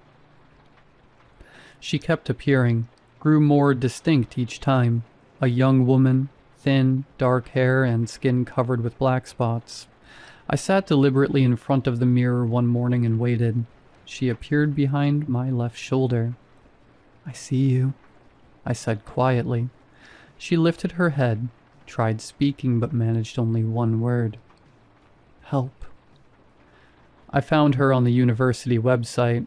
Ria Manon. 2nd year, research assistant under Professor M. Mehra. Of course she was. I wrote her an email that night. I know this will sound strange. I just want you to know that someone who has been where you are exists and got out. You can reply or not. I'll be here. 6 days of silence, then a reply. How did you know? We spoke for weeks. Messages first, then calls. Her voice always slightly hushed, always listening for something behind it. Ria was still in it, still going to his office, still tangled in the guilt and obligation he'd spent months weaving around her like a noose. Every time I try to say he's manipulating me, she said, I hear myself saying I'm overreacting. I know, the words just stop, like something's in the way. She told me it had moved faster with her. He'd been less patient, more direct. There had been coercion, the kind where you say no and then you find yourself not saying no anymore, and afterward you can't fully explain what happened to your own refusal. I held the phone and said nothing, and let the rage sit in my chest like something burning. He has this mirror in his office, she said. This tall one, really old. I've always hated it, but it's the only mirror I look normal in anymore. Every other mirror, I see darkness. Spots like red spreading across my face, my skin. I went very still. Ria? I kept my voice even. Every other mirror is showing you the danger. His mirror is lying. What? The spots get worse after you see him, don't they? It wasn't a question. Long pause. Yes. And better when you don't? Yes. But in his mirror, you are perfect. A sharp intake of breath. The silence stretched. Oh my God, she breathed. It's a curated reflection, Ria. The one he wants to see. He owns the glass, but he doesn't own the light. I'm coming back. Ria met me outside the library. Her eyes tracked the periphery, her hands never quite still. You're real, she said. We didn't waste time. At 4:15, using Ria's keycard, we entered his office. The mirror stood in the corner, covered. We carried it down the stairwell in complete silence, rage burning inside my chest. The lecture hall was a sea of open notebooks and academic deference. Mehra was mid-sentence, lecturing on optical distortions, when the side door creaked open. He saw the mirror first. For a microsecond, his face changed. A flash of pure animal panic before the professor mask snapped back into place. "What are you doing?" We didn't answer. We set the mirror at the front of the room, angled it 45 degrees and let the room look. In the glass, the seminar was a masterpiece. The students looked like disciples. The faculty nodded in high-definition respect. And there at the focal point, Mehra stood bathed in a soft, curated glow. Beside him in the reflection, Ria was smiling, her hand resting tenderly on his arm. But the room was looking at the real Ria. Her hands were white-knuckled, her face a reflection of trauma, standing 3 feet away from him. The murmur started in the front and rippled back. It was the sound of a system realizing the data didn't match the observation. A student lowered her pen. The dean leaned forward. The objective reality Mehra had built was losing its signal-to-noise ratio. "I think we should." Mehra began, his voice tight. "You taught us that objectivity requires testing." I cut in with a calm voice. "We're testing the interference pattern." He looked at me with the flat arithmetic of a man calculating exits. He found none. The room had shifted its axis. I didn't just swing. I used the weight of the frame. The glass didn't just break. It fractured into a web of jagged trajectories, 1,000 tiny fragments of truth falling to the floor. Then the spots appeared, not on the glass but on him, in the harsh fluorescent light of the hole. The black spots appeared across his skin. It crawled up his wrists. It mottled his jaw. It stained the face of the man who had spent 15 years being brilliant. The room fell into a terrifying, holy silence. Phones rose, not to record a lecture, but to document a rot. Hundreds of lenses, actual, unbiased, focused on him, focused on his reality. He looked at his hands. He looked at the faculty who were now backing away, refusing to offer him the optics he needed to survive. He tried to speak, but the charm was gone. He was just a man without an instrument, standing in the wreckage of his own reflection. "This is," he stammered. "The truth," I completed. He wasn't gone. He wasn't even fired, but he was fixed, trapped in the new arrangement of reality. The story was no longer his to tell. Later I stood in front of the hostile mirror. No black spots, no voice. Plath wrote that the mirror swallows whatever it sees, immediately, without preconception. No distortion, no mercy, just the truth of the thing in front of it. I pressed my fingertips to the glass. It showed me a girl who had learned, the hard way, what it meant to be seen clearly. I am not silver. I am not his reflection. I am Ananya Deshmukh. And I am exact.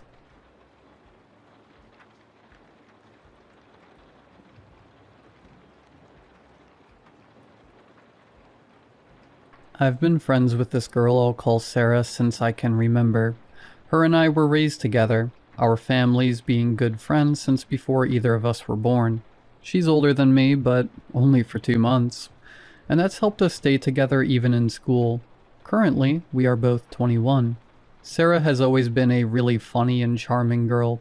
Between the two, she's the more outgoing and social, always wearing bright colors. Meanwhile, I could be considered somewhat opposite to her, being more reserved and choosing darker clothing. Still, differences in style and personality never forbid me from loving to spend time with her, and I often found myself tagging along in whatever escapades she came up with. Close to a year ago, everything about Sarah changed completely. She called me one day, and the moment I picked up the phone I knew something was up. "Hey Sarah, what's up?" I asked. The voice that came out the other line was definitely Sarah, and she didn't waste a second before starting to question me. "Hey, this might sound off, but you're OP, right?" I laughed to myself. thinking she was building up to some sort of prank at first. Yes, this is OP. Okay, that's good, that's good. She went silent for a bit, then continued. Do you remember inviting me to hang out at the park last week? I recall you inviting me, yes. Me. I invited you, not the other way around? No. Is something wrong, Sarah? Sarah went silent for even longer. The way she was speaking prior lacked that energetic and contagious attitude I always expected from her, even in the most dire of situations. Sarah, are you there? Sorry. After a short pause, she began asking yet another question. Listen, do you remember... Do I remember what? I pushed. Do you remember Lucy being there? Lucy?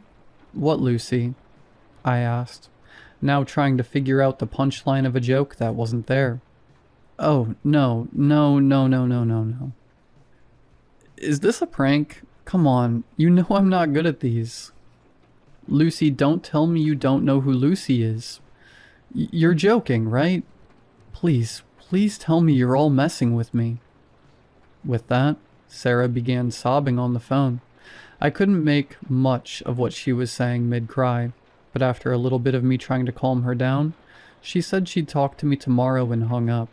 After that, I tried calling her back, but she'd reject my calls every time, and eventually messaged me begging for me to leave her alone until the next day. In the end, I relented, still worried. I could barely sleep, and by the next day, I was powering through my shift early in the morning with only 3 hours of rest. An hour before work was over, Sarah texted me asking if I was free to talk. I replied that I'd be free after work, and her only reply was, "Wait, you have a job?" Later that afternoon, I went to visit her. Both her parents worked late, so it was only her and I. We sat in the living room, at first mostly in an awkward silence. She felt distant and cagey, very much unlike the Sarah I knew. She was wearing black sweatpants and a gray hoodie, a far cry from her usual reds and blues. She hugged both her legs and looked at me carefully, her gaze seemingly analyzing my every feature, as if she was trying to find anything out of the ordinary. A bit uncomfortable, I broke the ice. So, Sarah, what was that yesterday? Did something happen? After a moment's hesitation, she answered, I think I'm not where I'm supposed to be. I tilted my head and squinted my eyes, thinking once again that this could be the build-up to some sort of elaborate prank. What do you mean? Yesterday I had a nap. When I woke up, things were different. My room, my clothes, this house, everything. Everything was wrong. She shifted into a more comfortable position, still hugging her leg, her eyes now aimed at the floor. Even you. You're healthy. Your hair is shorter and even your clothes are different too. It's like we switched wardrobes and it's driving me insane. The situation was so bizarre to me that I couldn't process what was happening. I couldn't really tell if she was trying to prank me or having some sort of mental health issue, so all I did was try to reassure her. Sarah, honey, it's alright. I'm here for you, okay? I don't know what's happening, but maybe we can talk to your parents and... Sarah interrupted me by raising her hand, motioning me to stop and speaking over me. No, that won't work. They'll think I'm crazy. I can see even if you think I'm crazy. No, OP. I'm not having some sort of crisis or going insane. I don't know, but I think I woke up in a different reality. Different reality? What do you mean? You know the timeline shifting? Multiverse theory? I looked at her, puzzled. At this, she shouted impulsively, Jesus Christ, OP. We watched so many videos on the topic last summer. During her little outburst, I was left speechless. The Sarah I knew hated swearing with a passion, and I recalled we did something completely different the summer prior. Dude, we went to a beach resort with both our families. You were flirting with this Jamaican boy half the time. Of course. She gave her next question a little more thought. Okay. What about the Mandela effect? Oh, I know that one. It's when you remember things differently to how they were, right? Yes, something like that. So imagine you wake up one day and not one or two things are different, but everything in your life is. As she said this, she tightened her grip on her thighs to the point I could see them sinking into the folds made from pressing into the pants fabric. And you're saying that happened to you? Yes, a lot of things are different. Some are kind of the same, but even those have some differences in this world. I get the idea, but I need you to understand that you sound completely insane. OP, I want you to look me in the eyes and tell me I look insane. At her request, I looked into her eyes. I recognized that look, the one Sarah gave me when she was in trouble, despair, fear, insecurity all packaged into a singular look, something no one, save for me and her family, knew about. After that, I was able to believe her, if only a little. We began discussing the differences between my reality and hers. Things like the existence of Lucy, who apparently was the third best friend in our group, how another friend called Katie turned out to be our mortal enemy, or even darker stuff, like how Mr. Lanster, a well-liked teacher back in high school, was arrested for dating one of his students. Sarah asked me to explain what happened in this timeline, for her to know and try blending in. As the weeks passed, I kept hanging out with Sarah. Our time together felt both familiar and new. Her sudden change in tastes aligned with mine a lot more, so I felt a little guilty about the fact I was enjoying my new relationship with her more than the previous one. But then, things took a turn for the worse. She began getting sick often, and the more I saw her, the more her face was filled with dread and despair as an unknown disease took over her body. My routine changed to include daily visits to the hospital. As her health deteriorated, the amount of time I was allowed to see her was reduced as well. Last week was the last time I saw Sarah. She looked so frail I worried she'd pass away any second, but the poor girl was still able to have a conversation just fine. We had been talking for a bit. The time for me to leave was near. I have been cursed, she said all of a sudden, changing topics. What? I asked, taken aback by the sudden declaration. I found out the truth. I've been cursed to die here, in a reality that isn't my own. I never fully believed Sarah's story, but a part of me wanted to believe it was true. Gently I began asking questions of my own. How did you come to that conclusion? Yesterday, an old man came to visit. He had a kind look, and I think he was pitying me. An old man? One you didn't know? Yeah, he told me he knew about my situation, offered to help me, said I was cursed by someone back in my original reality, that this one can't sustain my form. As she told me this, she looked down at the white bed sheets covering her lower body. For some reason, she refused to meet my gaze. That's suspicious. Have you told other people about what happened? Only you. So it's weird, right? How did he offer to help? He said he could undo the curse, send me back before I die, but it has a cost I'm not sure I want to pay. A cost? What cost? I'll tell you later. I need to process things first. Something about what she said bothered me, but I didn't want to pressure her to speak. I figured that maybe she was having some sort of delusion, so after saying goodbye, I went home. Today I woke up in a room that's not my own. It's not where I'm supposed to be. I look the same, but my clothes are different. My room looks different. The house I live in should be the same, but the wallpaper is the wrong color, and there are pictures on the wall I don't remember taking. The living room has different couches. My email and usernames are different. I think I know what happened, and I don't belong here. I am not me.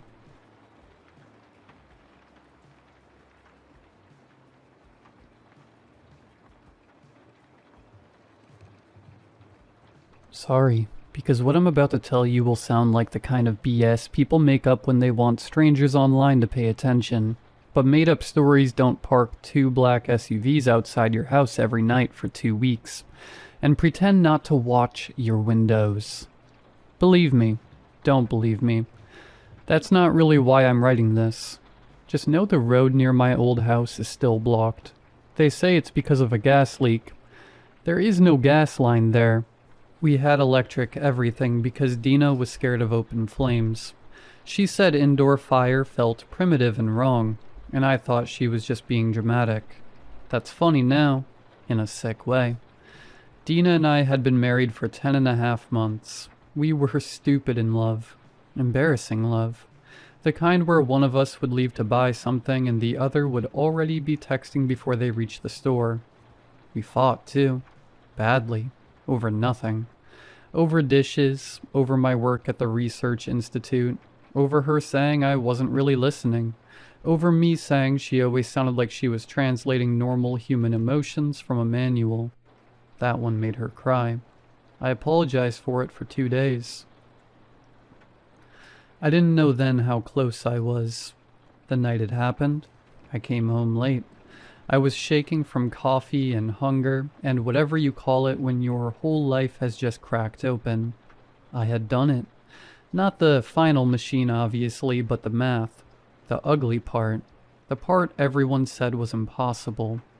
Star Drive. Faster than light. Whatever name you want. I don't know what they'll call it when they finally show you. If they ever do. I had it in my bag. Dina had dinner ready. That should have scared me right away because Dina did not cook when she was happy. She cooked when she was trying not to fall apart. There were candles on the table, cheap ones. One had burned down into this sad little blob. Pasta, garlic, wine. She was wearing my shirt, bare legs, hair still wet from the shower. God, she was beautiful. That's the thing I hate most. Not that she lied, not that I was just a chore, but I can still see her and want her. She said, "You're late." I said, "You're scary." She laughed, but not right. A little too late.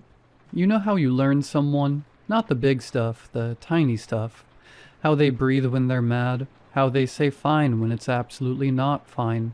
How they kiss you when they want sex versus when they want forgiveness. That laugh was wrong, but I wanted to ignore it. I wanted dinner, and her, and that stupid little moment where I got to tell my wife I had done something impossible. So I ignored it. She came over and kissed me before I even put my bag down. Hard kiss. Teeth, wine, salt. Like she was mad at my mouth. Then there was a bitter taste. I said, "What the hell is that?" Or I tried to. My tongue got thick. My fingers went numb. The bag slid off my shoulder and hit the floor. Dina caught me. Caught me like I weighed nothing. That was another thing she forgot to hide. She lowered me down onto the kitchen tile. Gentle, careful, like I was drunk and she was embarrassed of me. I couldn't move. Not couldn't move like panic. Couldn't move like my body had been unplugged. I could breathe, barely. I could see. I could hear. I could feel the cold tile under my cheek. She sat on the floor and pulled my head into her lap. Then she wiped spit from my chin with her thumb. That almost broke me. I know that sounds pathetic, but when someone poisons you and still wipes your mouth because she can't stand seeing you like that, your brain doesn't know where to put it. She was crying by then. Quietly. Not movie crying. Ugly crying. Nose running. Shoulders shaking. Trying not to make noise. Which was very Dina. Because even then she didn't want to make it about her. Then she explained. Just enough. Not everything. People in stories explain too much. Real people don't. Real people choke on half of it. And repeat themselves. She wasn't from here. Not from Earth. She had been sent because of me. Not because I was special, because I might become special. Her people had ways of knowing which humans were likely to open certain doors. My name came up. She was supposed to get close, slow me down, push me left when I should have gone right. And she did. for a while. The job I didn't take, the paper I gave up on. The nights she pulled me back to bed when I was close to something. The trip she begged me to take right before a deadline. The fights. Jesus, the fights. They had told her to kill me months earlier. She didn't betray them. She stalled. That was all her love was worth in the end. She said humans couldn't be allowed out there. We liked playing with fire too much. Not yet. Maybe not ever. We were too fast, too angry, too good at turning pain into tools. She said that part like she hated us. Then she touched my face like maybe she was hoping love had finally worn off. It should have been simple. Kill the husband, take the math, get on the ship. Hero of whatever hell she came from. Her people were coming for her before dawn. I would be dead. My lab would burn in a way that looked like my fault. Clean. The word made me want to laugh, but my mouth didn't work. Clean. My wife sat there holding me like she used to after panic attacks, except this time she was the reason I couldn't move. You're probably thinking I was a naive idiot. Some dead-eyed scientist who knew math but not his own wife. Too busy chasing equations to notice what was sleeping next to him. I wasn't. I actually had known for months. Not known like I had a photo of her with antenna or whatever stupid thing you're imagining. I knew the way husbands know things, and then hate themselves for knowing. She was wrong in small places. The first real crack was a cut on her hand that closed while I was still reaching for a towel. She laughed it off and said I'd imagined how bad it was. The second was finding her barefoot in the yard at 3 in the morning, whispering into the dark while every insect in the grass had gone silent. There were other things too. Small things. Things you can explain once, maybe twice, until explaining them starts to feel stupider than the truth. Eventually I called an old friend of my dad's. I didn't want to. I sat with the phone in my hand for almost an hour, because making that call meant admitting that the thing in my bed was not my wife in any normal sense. He didn't sound shocked. That scared me more than anything. He asked me 3 questions, very calmly, and by the third one I understood he already knew what she was. Then he said, "Do not confront her. Do not try to leave. If she thinks you know, you won't survive the night." That was when it landed properly. Dina wasn't a mystery anymore. She was a placement. She was there for me, for the work, and sooner or later, she was going to finish what she had been sent to do, which is exactly what happened. Then I met the others. Men and women with normal clothes and dead faces, asking questions nobody should know to ask. Not just about Dina, about our sex, our fights, her blood, her sleep, the words she used when she was angry, whether she ever got sick, whether animals acted strange around her, whether lights flickered when she touched them, whether I had ever woken up and found her watching me. Nobody looked shocked enough. That's when I learned they had been chasing this for years. Not aliens exactly. Traces, shadows, bad transmissions, burned bodies, missing scientists, houses cleaned too well, bodies found with organs that did not fail in any way human medicine understood. Nothing whole, nothing useful. They didn't need proof aliens existed. They needed one of them alive. But even that wasn't the real prize. The real prize was what came to pick them up. A ship, a working one. Not another fried transmitter, not a melted implant, not some dead thing on a table with all the useful parts burned out. A ship meant propulsion, shielding, power, navigation, alloys, control systems, the actual machinery of how they move through space. Not theory, not guesses. Hardware. So we made me bait. The breakthrough was real, but the timing was fake. The notebook was bait. The public lecture next week was bait. The little hints I dropped at work were bait. The house was the trap. The busted plumbing? Trap. The new water heater Dina hated because it made the closet smell like metal? Trap. The landscaping crew that tore up our backyard for 3 days while Dina complained they were killing her lavender? Trap. Under our house was enough human desperation to pull something impossible out of the sky, but only if she called them close. Only if she didn't just run. Only if she loved me enough to say goodbye. Do you get how disgusting that is? I used the thing I was angriest about. I used us. At some point she looked down and saw my face. Not my fear, not my pain, my guilt. Marriage is a curse. You can't hide in your own face. She stopped touching my hair. She whispered, no. That was all. Just no. Then, how long? I couldn't answer. She looked at the bag on the floor, the notebook, the candles, the windows, all of it. And she understood. I saw my wife die right there, without anyone shooting her. They didn't. Before anything fell from the sky, whatever she thought we had, whatever little piece of us she believed was clean, it broke. Our marriage was a big total sham. A trap with wedding photos on the wall and her hair in my shower drain. She was using me. I was using her. We both had our noble excuses, but when she put her hand on my face, it still felt like home. The lights went out. Not like a power outage, like the dark had weight.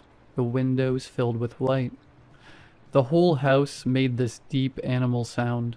Metal screamed inside the walls. My teeth hurt. Blood ran out of my nose onto the tile. Dina crawled off me and tried to stand. She was still trying to reach the back door when the sky tore open.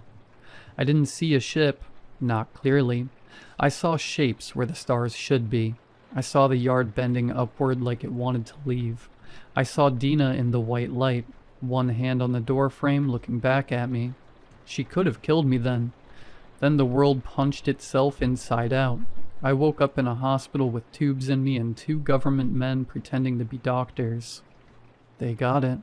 That's what they told me. Intact enough. I didn't care, really. They didn't tell me about Dina at first. I had to ask 3 times before one of them finally looked at the other and said, she got out. I laughed because I thought he meant she had escaped the room. Then he said she had shed the human layer, like it was clothing, like my wife was something she could peel off and leave on the floor. The other one said, you don't want to see what was underneath. I asked anyway. They told me what she looked like underneath. I could hear the disgust in their voices. Sorry you had to live with that, one said. Something soft and deep and awful twisted inside my chest.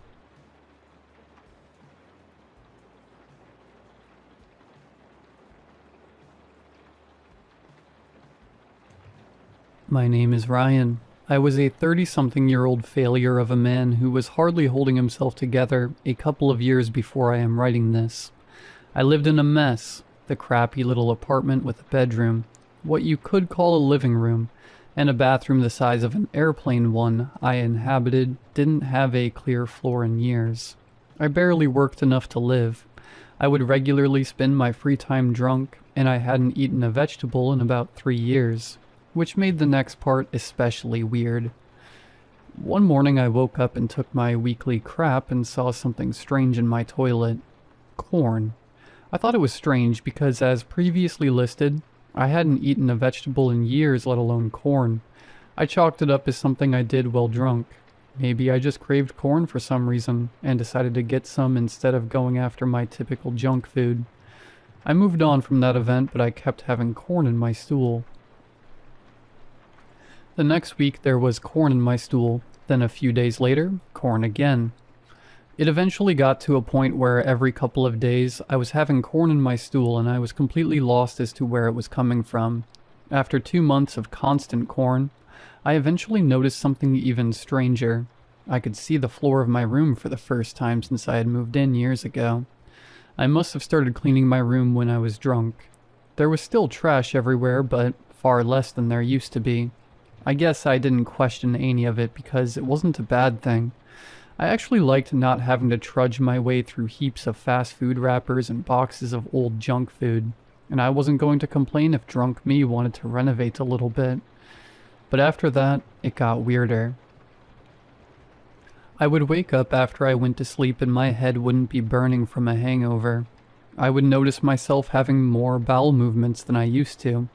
My clothes were cleaned and folded despite the fact that would have taken hours for drunk me to do. My room was mopped for God's sake, and yet I still didn't question it at that point despite the fact I didn't own a mop, let alone have any intentions of borrowing one. Despite all of that, I still didn't question it until I came home one day and saw that my bed was made. I couldn't have done it because I never made my bed. Drunk me couldn't have done it because he wasn't there, which only meant that somebody else was doing it. My first thought wasn't that somebody broke in, but rather maybe my landlord was doing it, or maybe a concerned neighbor. But then I remembered somebody. I had an old friend from high school message me online about a month before all of this happened. He wanted to say hi to me and catch up. I wasn't exactly willing to, but he was probably the best man I ever knew, and I would feel bad leaving him on red.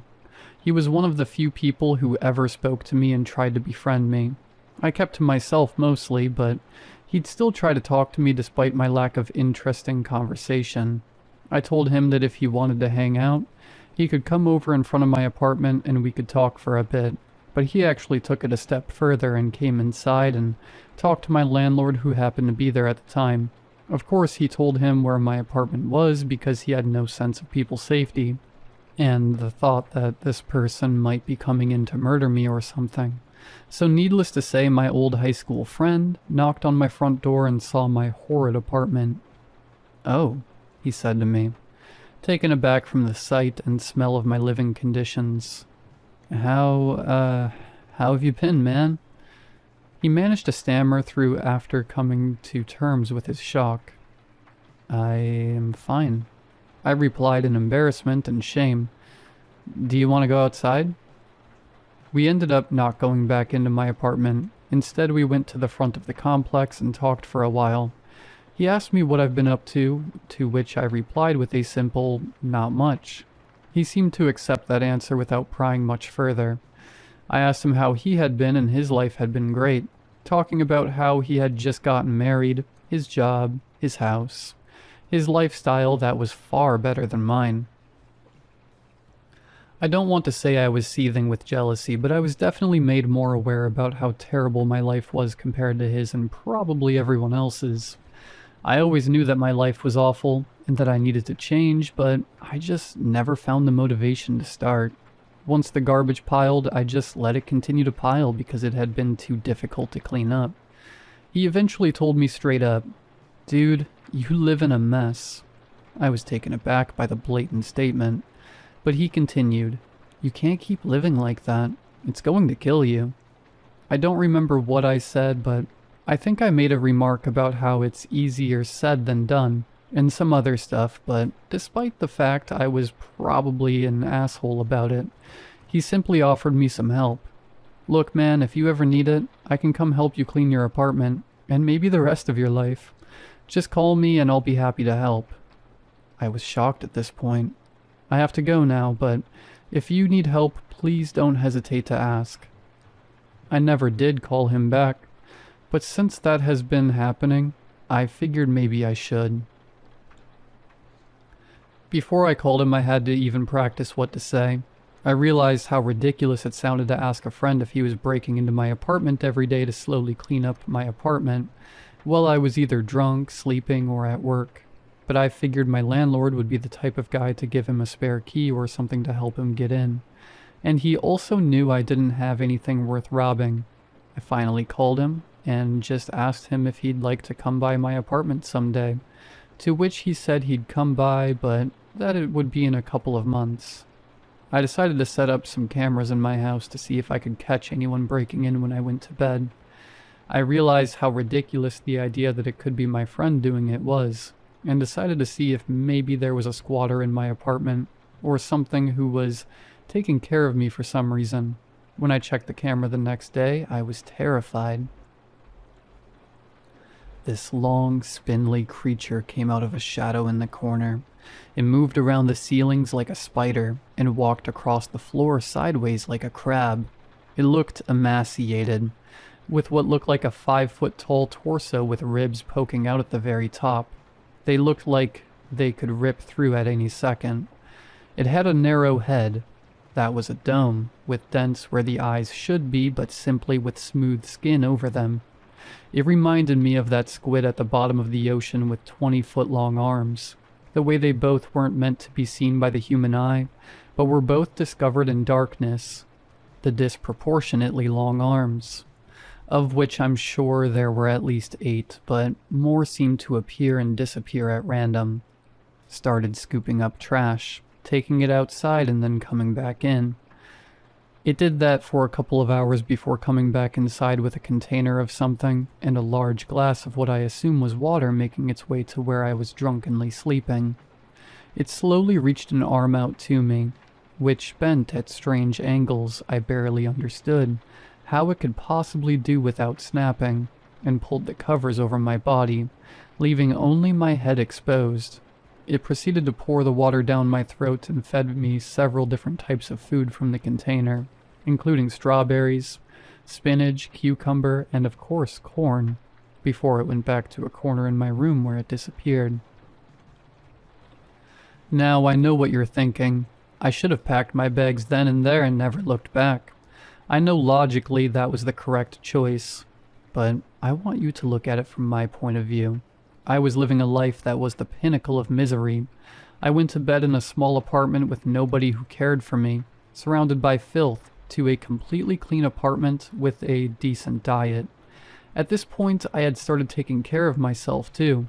I was bathing more regularly, not drinking as much, and even started cleaning up messes myself too. This was a good thing, and was truly improving my life, even if I didn't completely understand it. The creature even managed to get me a job interview for a place that paid way more. I have no idea how it sent the email, but it was further proof to me that it wanted to improve my life. My life was on the up and up. I got the job the creature landed me an interview for.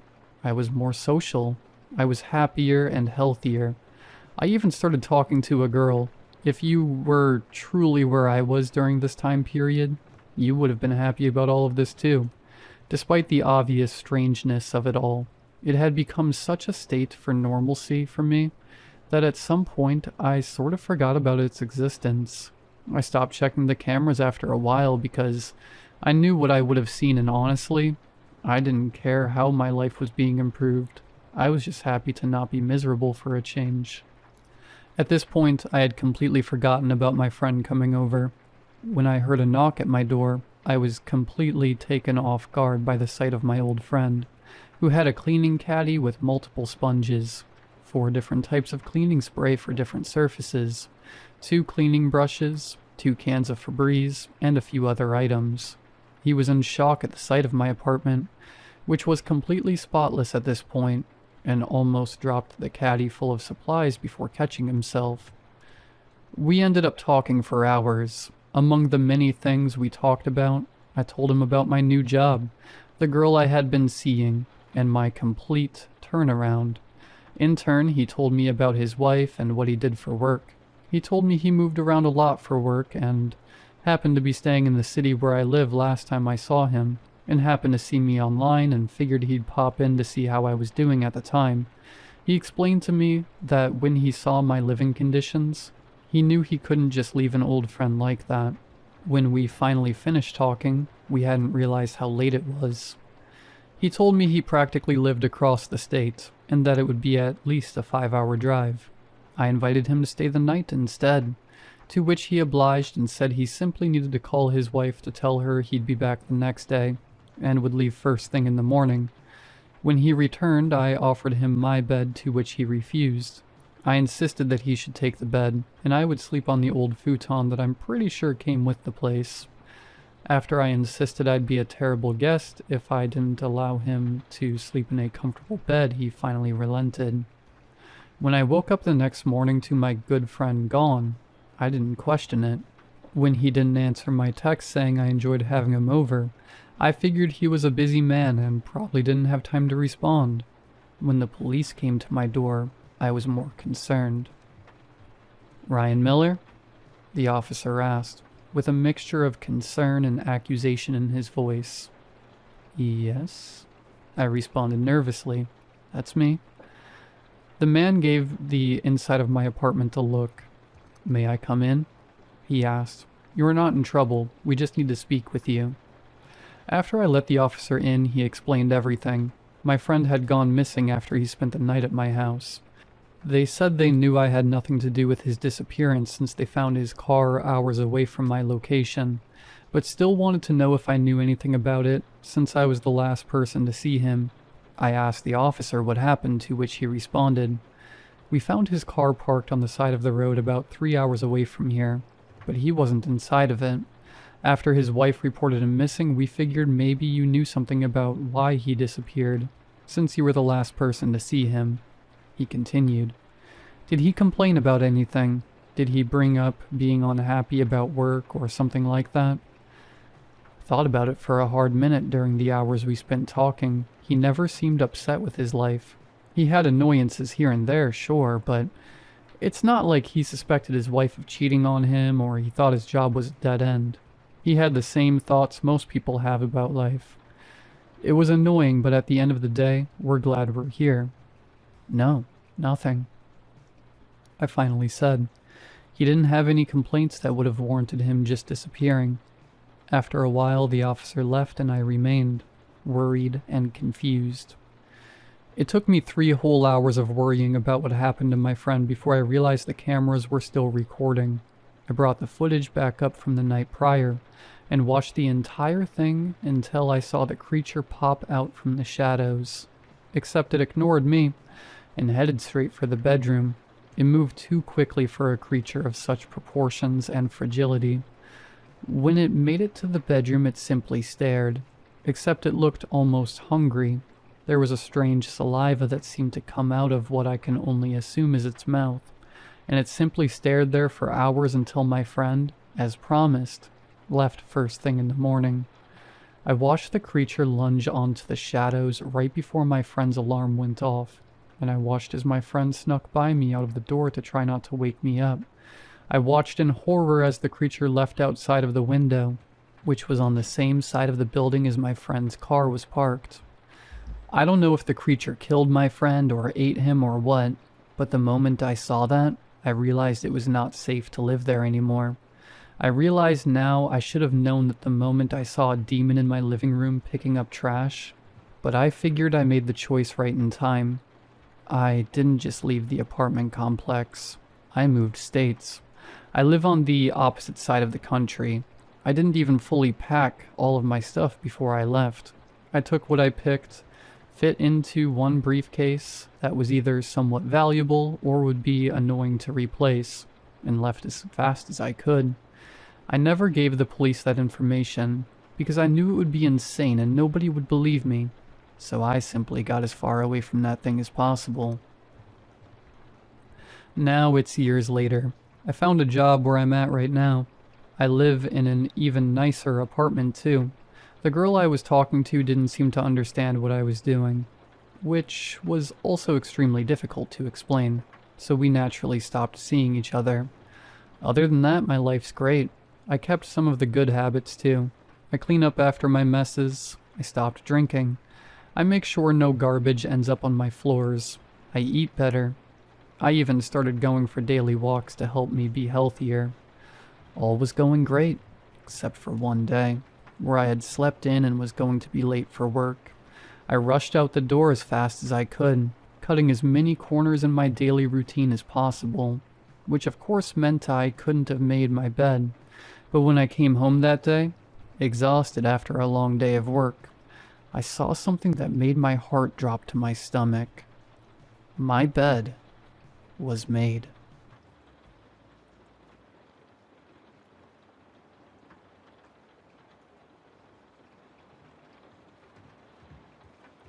It started with small things. Electronics would break a lot when he was around. I had to get my laptop fixed twice. My fridge went out once, and I had to scramble to drive all the food to my parents' house, so it didn't go bad while I was getting it fixed. Arjun helped. My house's circuit breaker tripped one time too when he went to plug something in. I tested the same plug later when he was gone and it didn't trip that time. Arjun has always had really good hearing. Like, really good. I can't count the number of times he's heard me mumble something through a wall. I've tested it. I'll speak so quietly that even I can barely hear it, and he'll have caught it word for word from outside the closed door.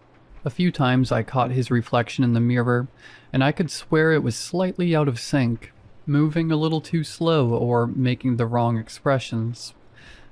The smile stretched too wide, or eyebrows furrowed when Arjun's clearly weren't. In the same vein, every now and then I'd see him glaring at me out of the corner of my eye, but when I looked at him directly, all I saw was the shaggy mess of black hair on the back of his head. It was easy enough to dismiss all this at the time. I thought it was just my mind playing tricks on me. It never happened with anyone else, just him. But I dismissed it. Until last week. I had driven over to his house, something I don't do often since we usually meet outside or at mine. It was supposed to be a quick stop by to give back some work papers. He'd forgotten at mine on Friday evening, so I didn't call ahead. As I approached the distinctive red front door that stood in contrast to the dull colors of the rest of the street, something felt different. I looked around.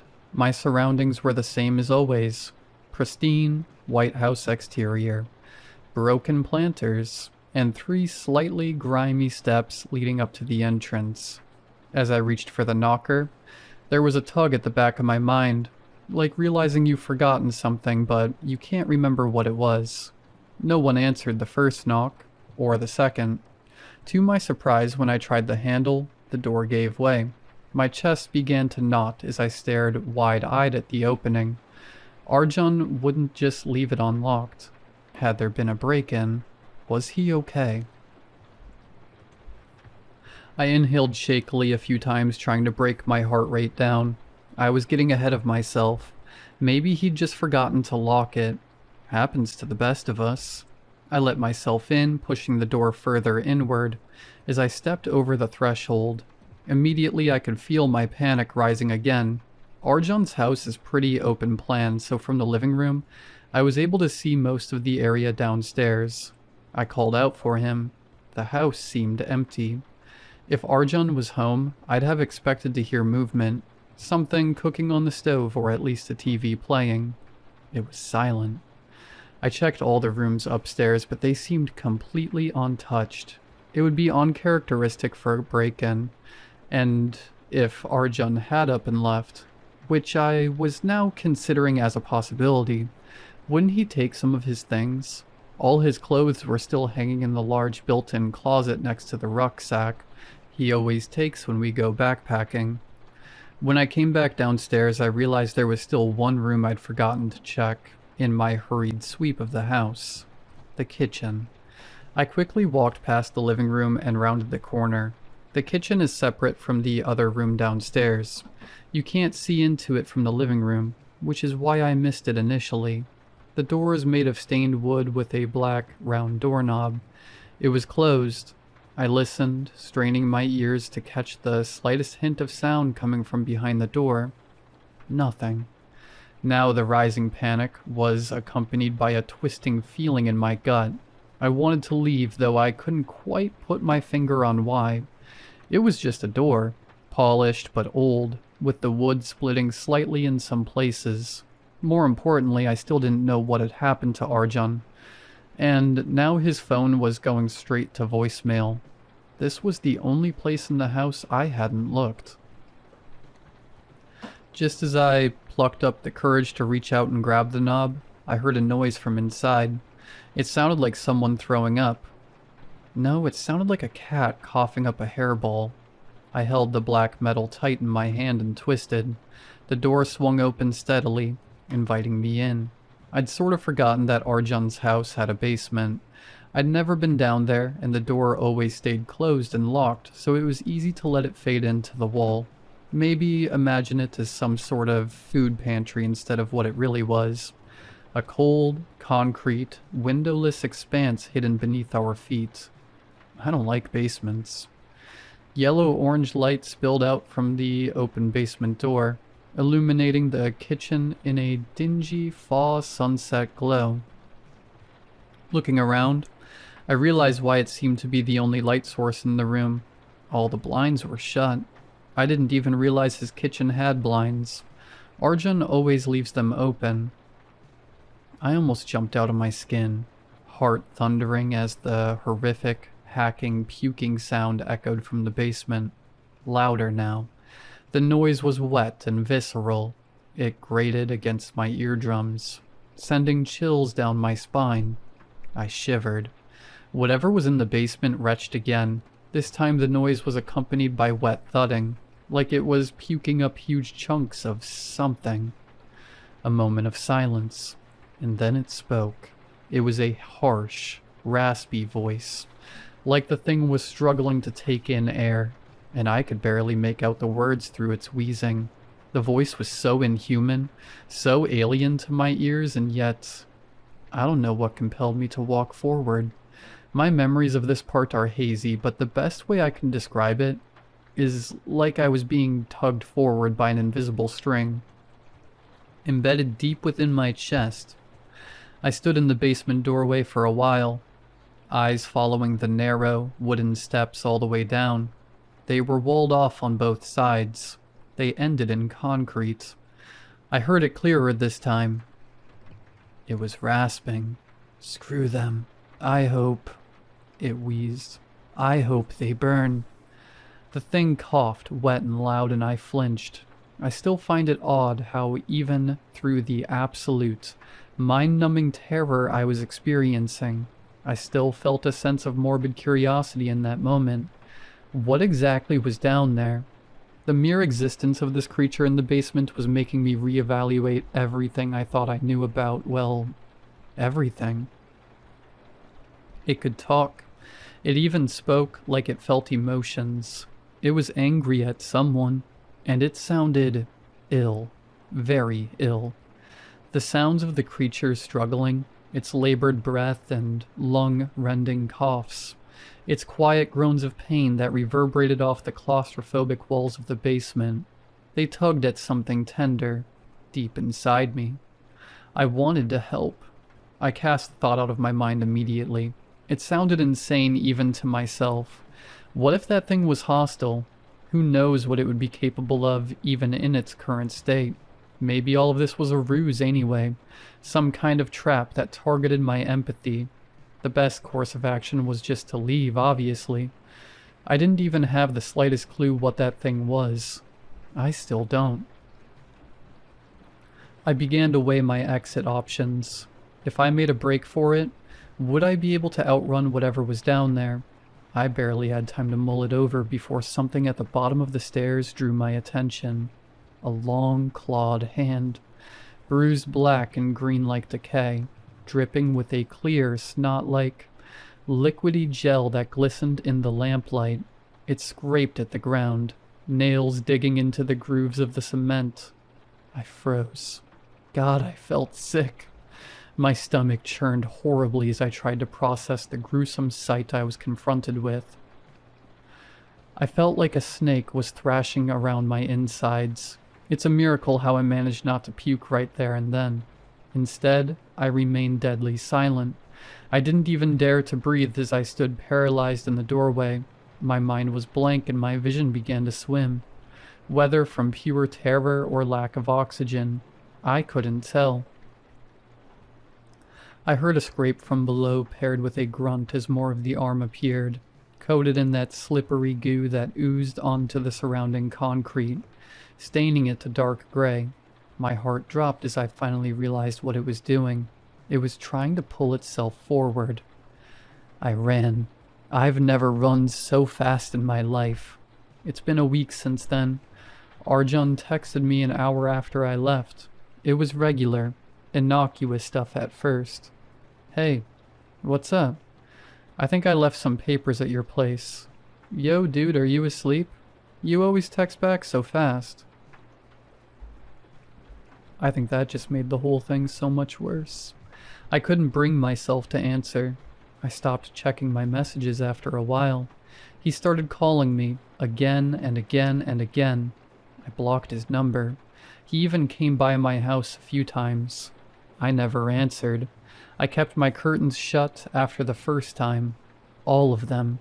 After everything I saw in that house, in that dingy hellhole of a basement, there's just one thing I can't get out of my head. It's the thing that's kept me awake every night since that day, tossing and turning in the sheets. It was Arjun's voice. When the creature spoke in that raspy, hellish, inhuman voice, underneath it all I heard Arjun. Same tone, same cadence, same voice. I can't explain it. I just know it was him. I'm struggling to accept that what I witnessed down there is real. I can't. How am I supposed to accept that my friend, my best friend, is a monster?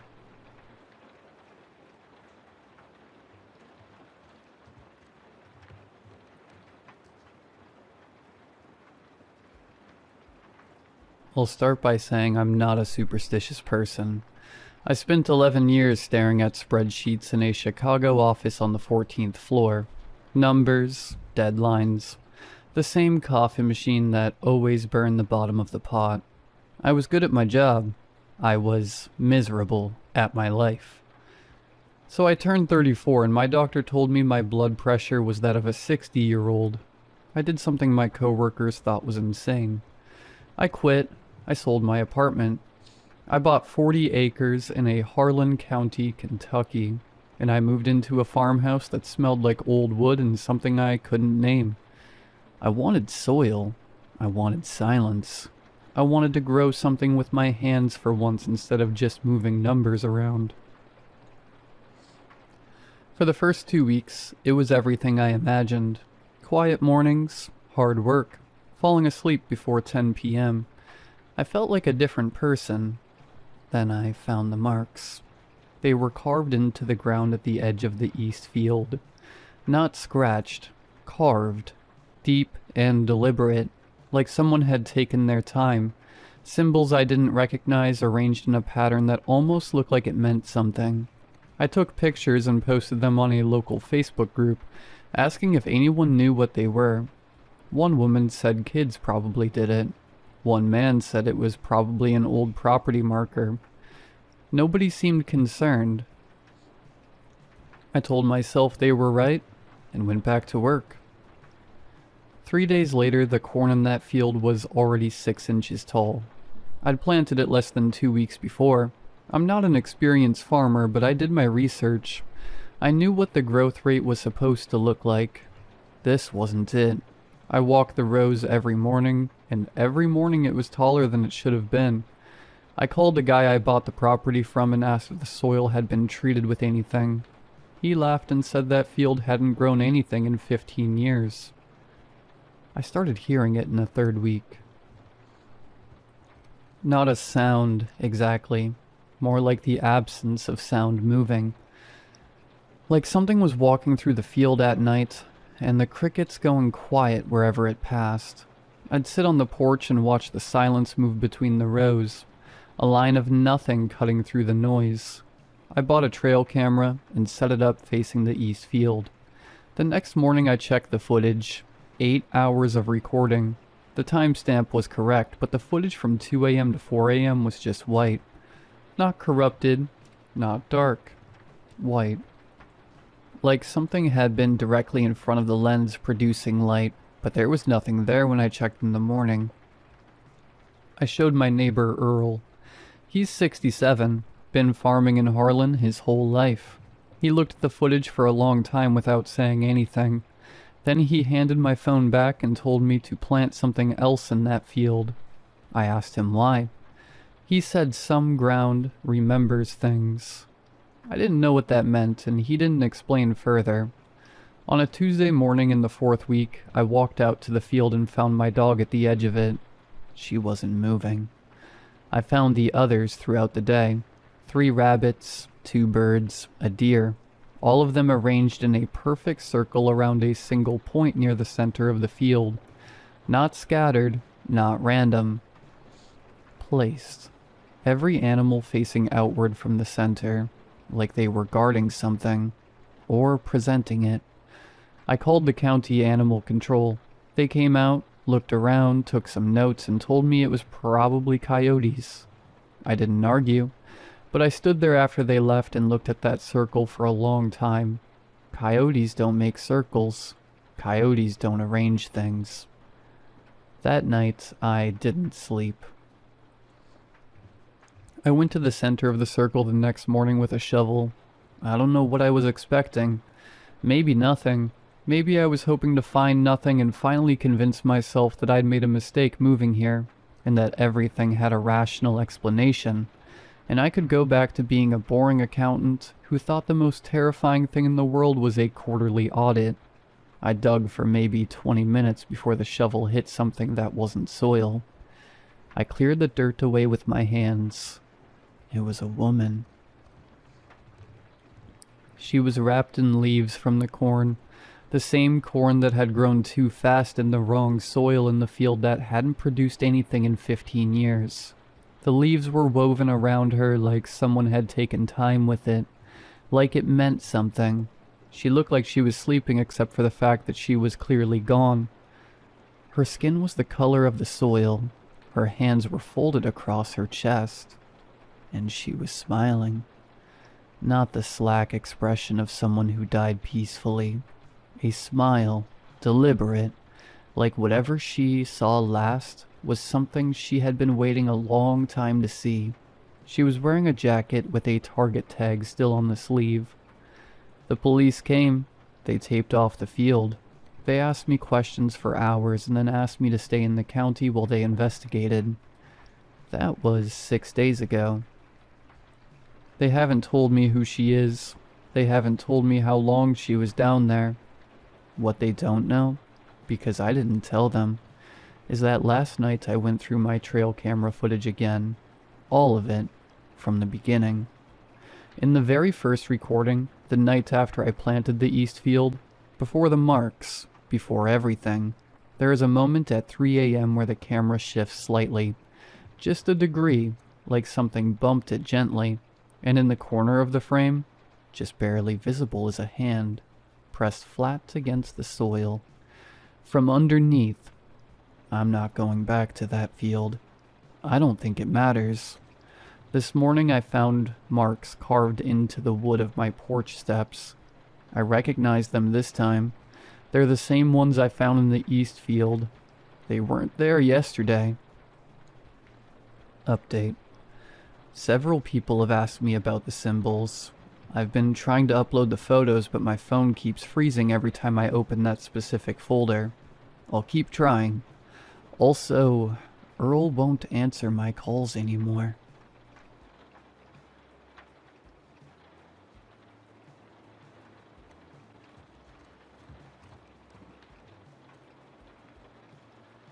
Her hair, her skin, her eyes, they were all perfect.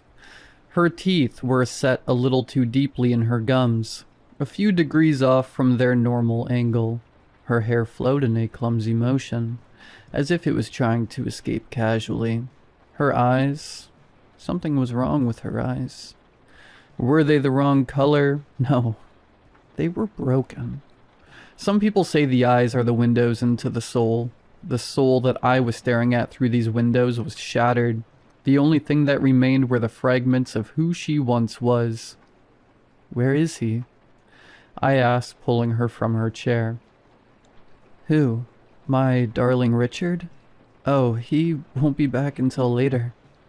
She said as she stared emptily at the picture frame sitting across from her. She was kept in the most secluded and darkest room in the apartment. The apartment reeked of chemicals and secrets. The lights were dim and the windows were all sealed off. I knew that I was not meant to see this place. I knew that Richard kept this place quiet, like that deep part in the back of your head. What was this all for? I thought to myself.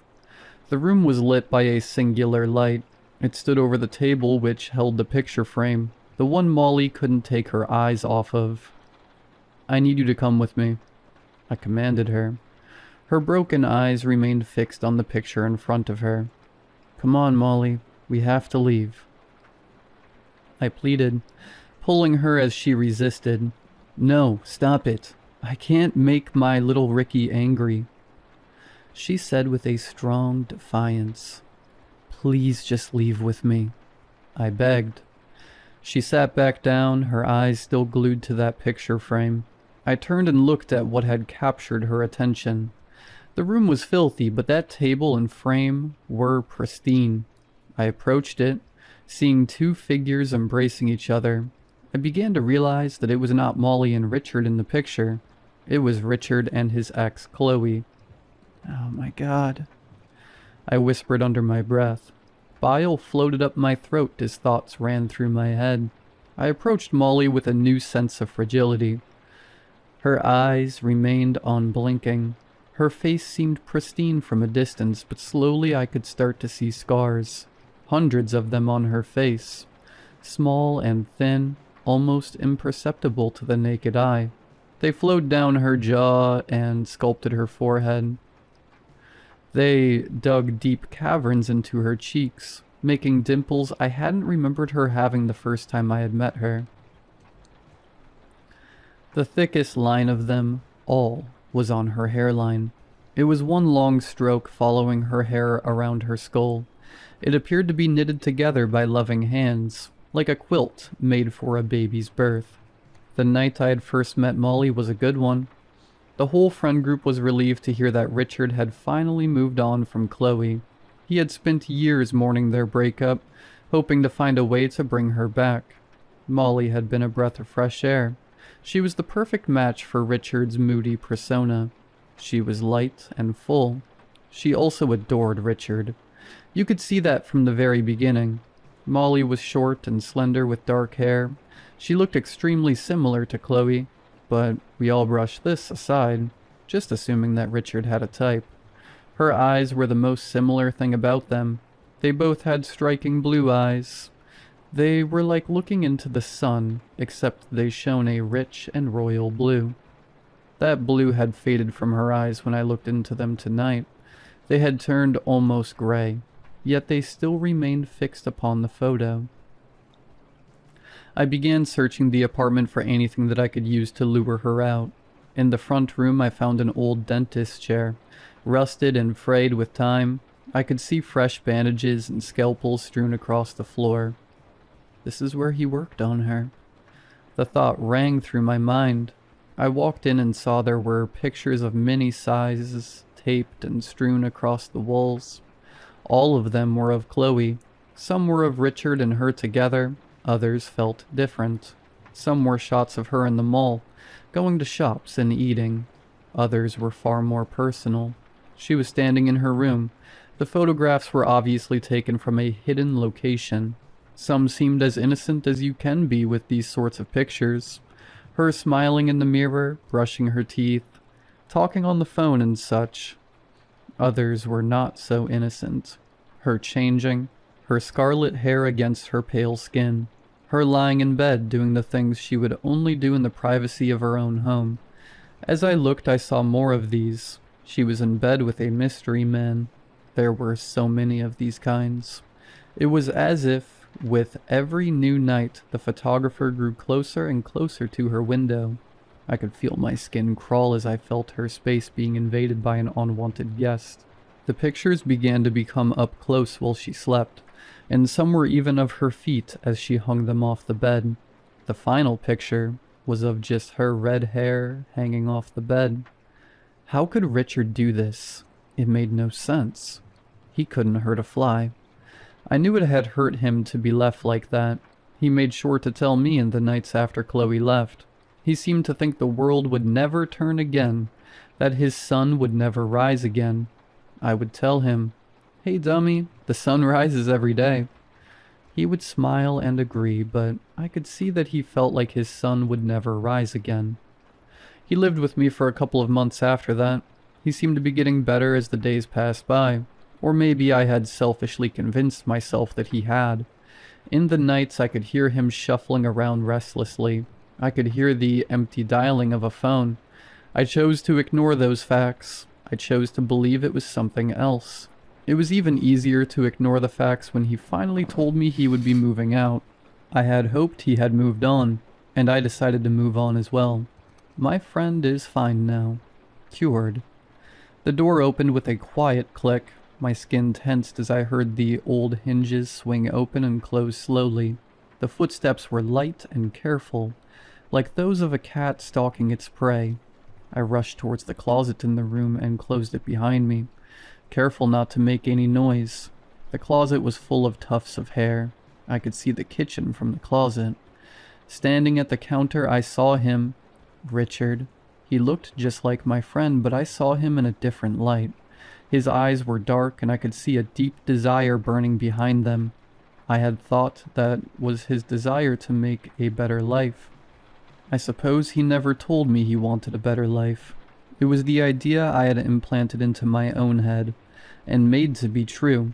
He placed the camera that was around his neck on the counter and washed his face at the sink. Once finished and dried, he called out, "Chloe, baby, I'm home." My stomach turned. "Oh yay, sweetie," a voice called from the back room. He walked into the back room, his eyes scanning the apartment as he did. I heard her embrace him with pursed lips. "I need a shower. Wait for me when I'm done, will ya, love?" Richard asked in a soft, pleasing way. "Of course, my love. Let me know if you need company," Molly said with a sensual undertone that turned my stomach. Once I was sure he was in the shower, I rushed into the room and found her sitting and staring just like before. "We have to go now," I whispered to Molly. "We can go to the police and they can take you far away from him." She slowly turned and looked at me, her eyes and smile wide. I could see where the cuts made her lips pull unnaturally against her teeth. Her teeth sat in near perfection, minus a slight change in angle. "I will never leave my little Ricky," she said with an iron tone. My guilt was immeasurable. I had heard this monster's birth and done nothing. I had ignored his pain just so I could get a full night's sleep. I had to end this. I ran to the kitchen and grabbed a knife. I had to end this. The handle was cold, the tip was heavy. My legs felt like lead. The bathroom was steamy. Richard hummed as he washed his hair, unaware of my presence. I raised the knife above my head, heart pounding in my ears. A cold pain sifted its way through my side. I fell to the ground, caught by a pair of arms. A hand wrapped around my mouth to muffle the sounds of my pain. I had been dragged back into the room that held Molly. She had pulled me out, a bloody scalpel between her teeth. "You can't ruin this," she whispered in my ear. "I'm almost ready to be shown to the world." My heart sank. "I asked for this," she said, looking down at her newly shaped hands. "I always knew that my sister was perfect, and now he's making me perfect just like her," she said, looking deep into my eyes. Her glowing blue had returned. The water stopped and her head turned to see Richard exiting the shower. I took that moment and ran. I ran as far as my hurting body would take me. I moved as far away as I could. I erased everything I could from that night. I always ran from the real Richard. This was always my fault.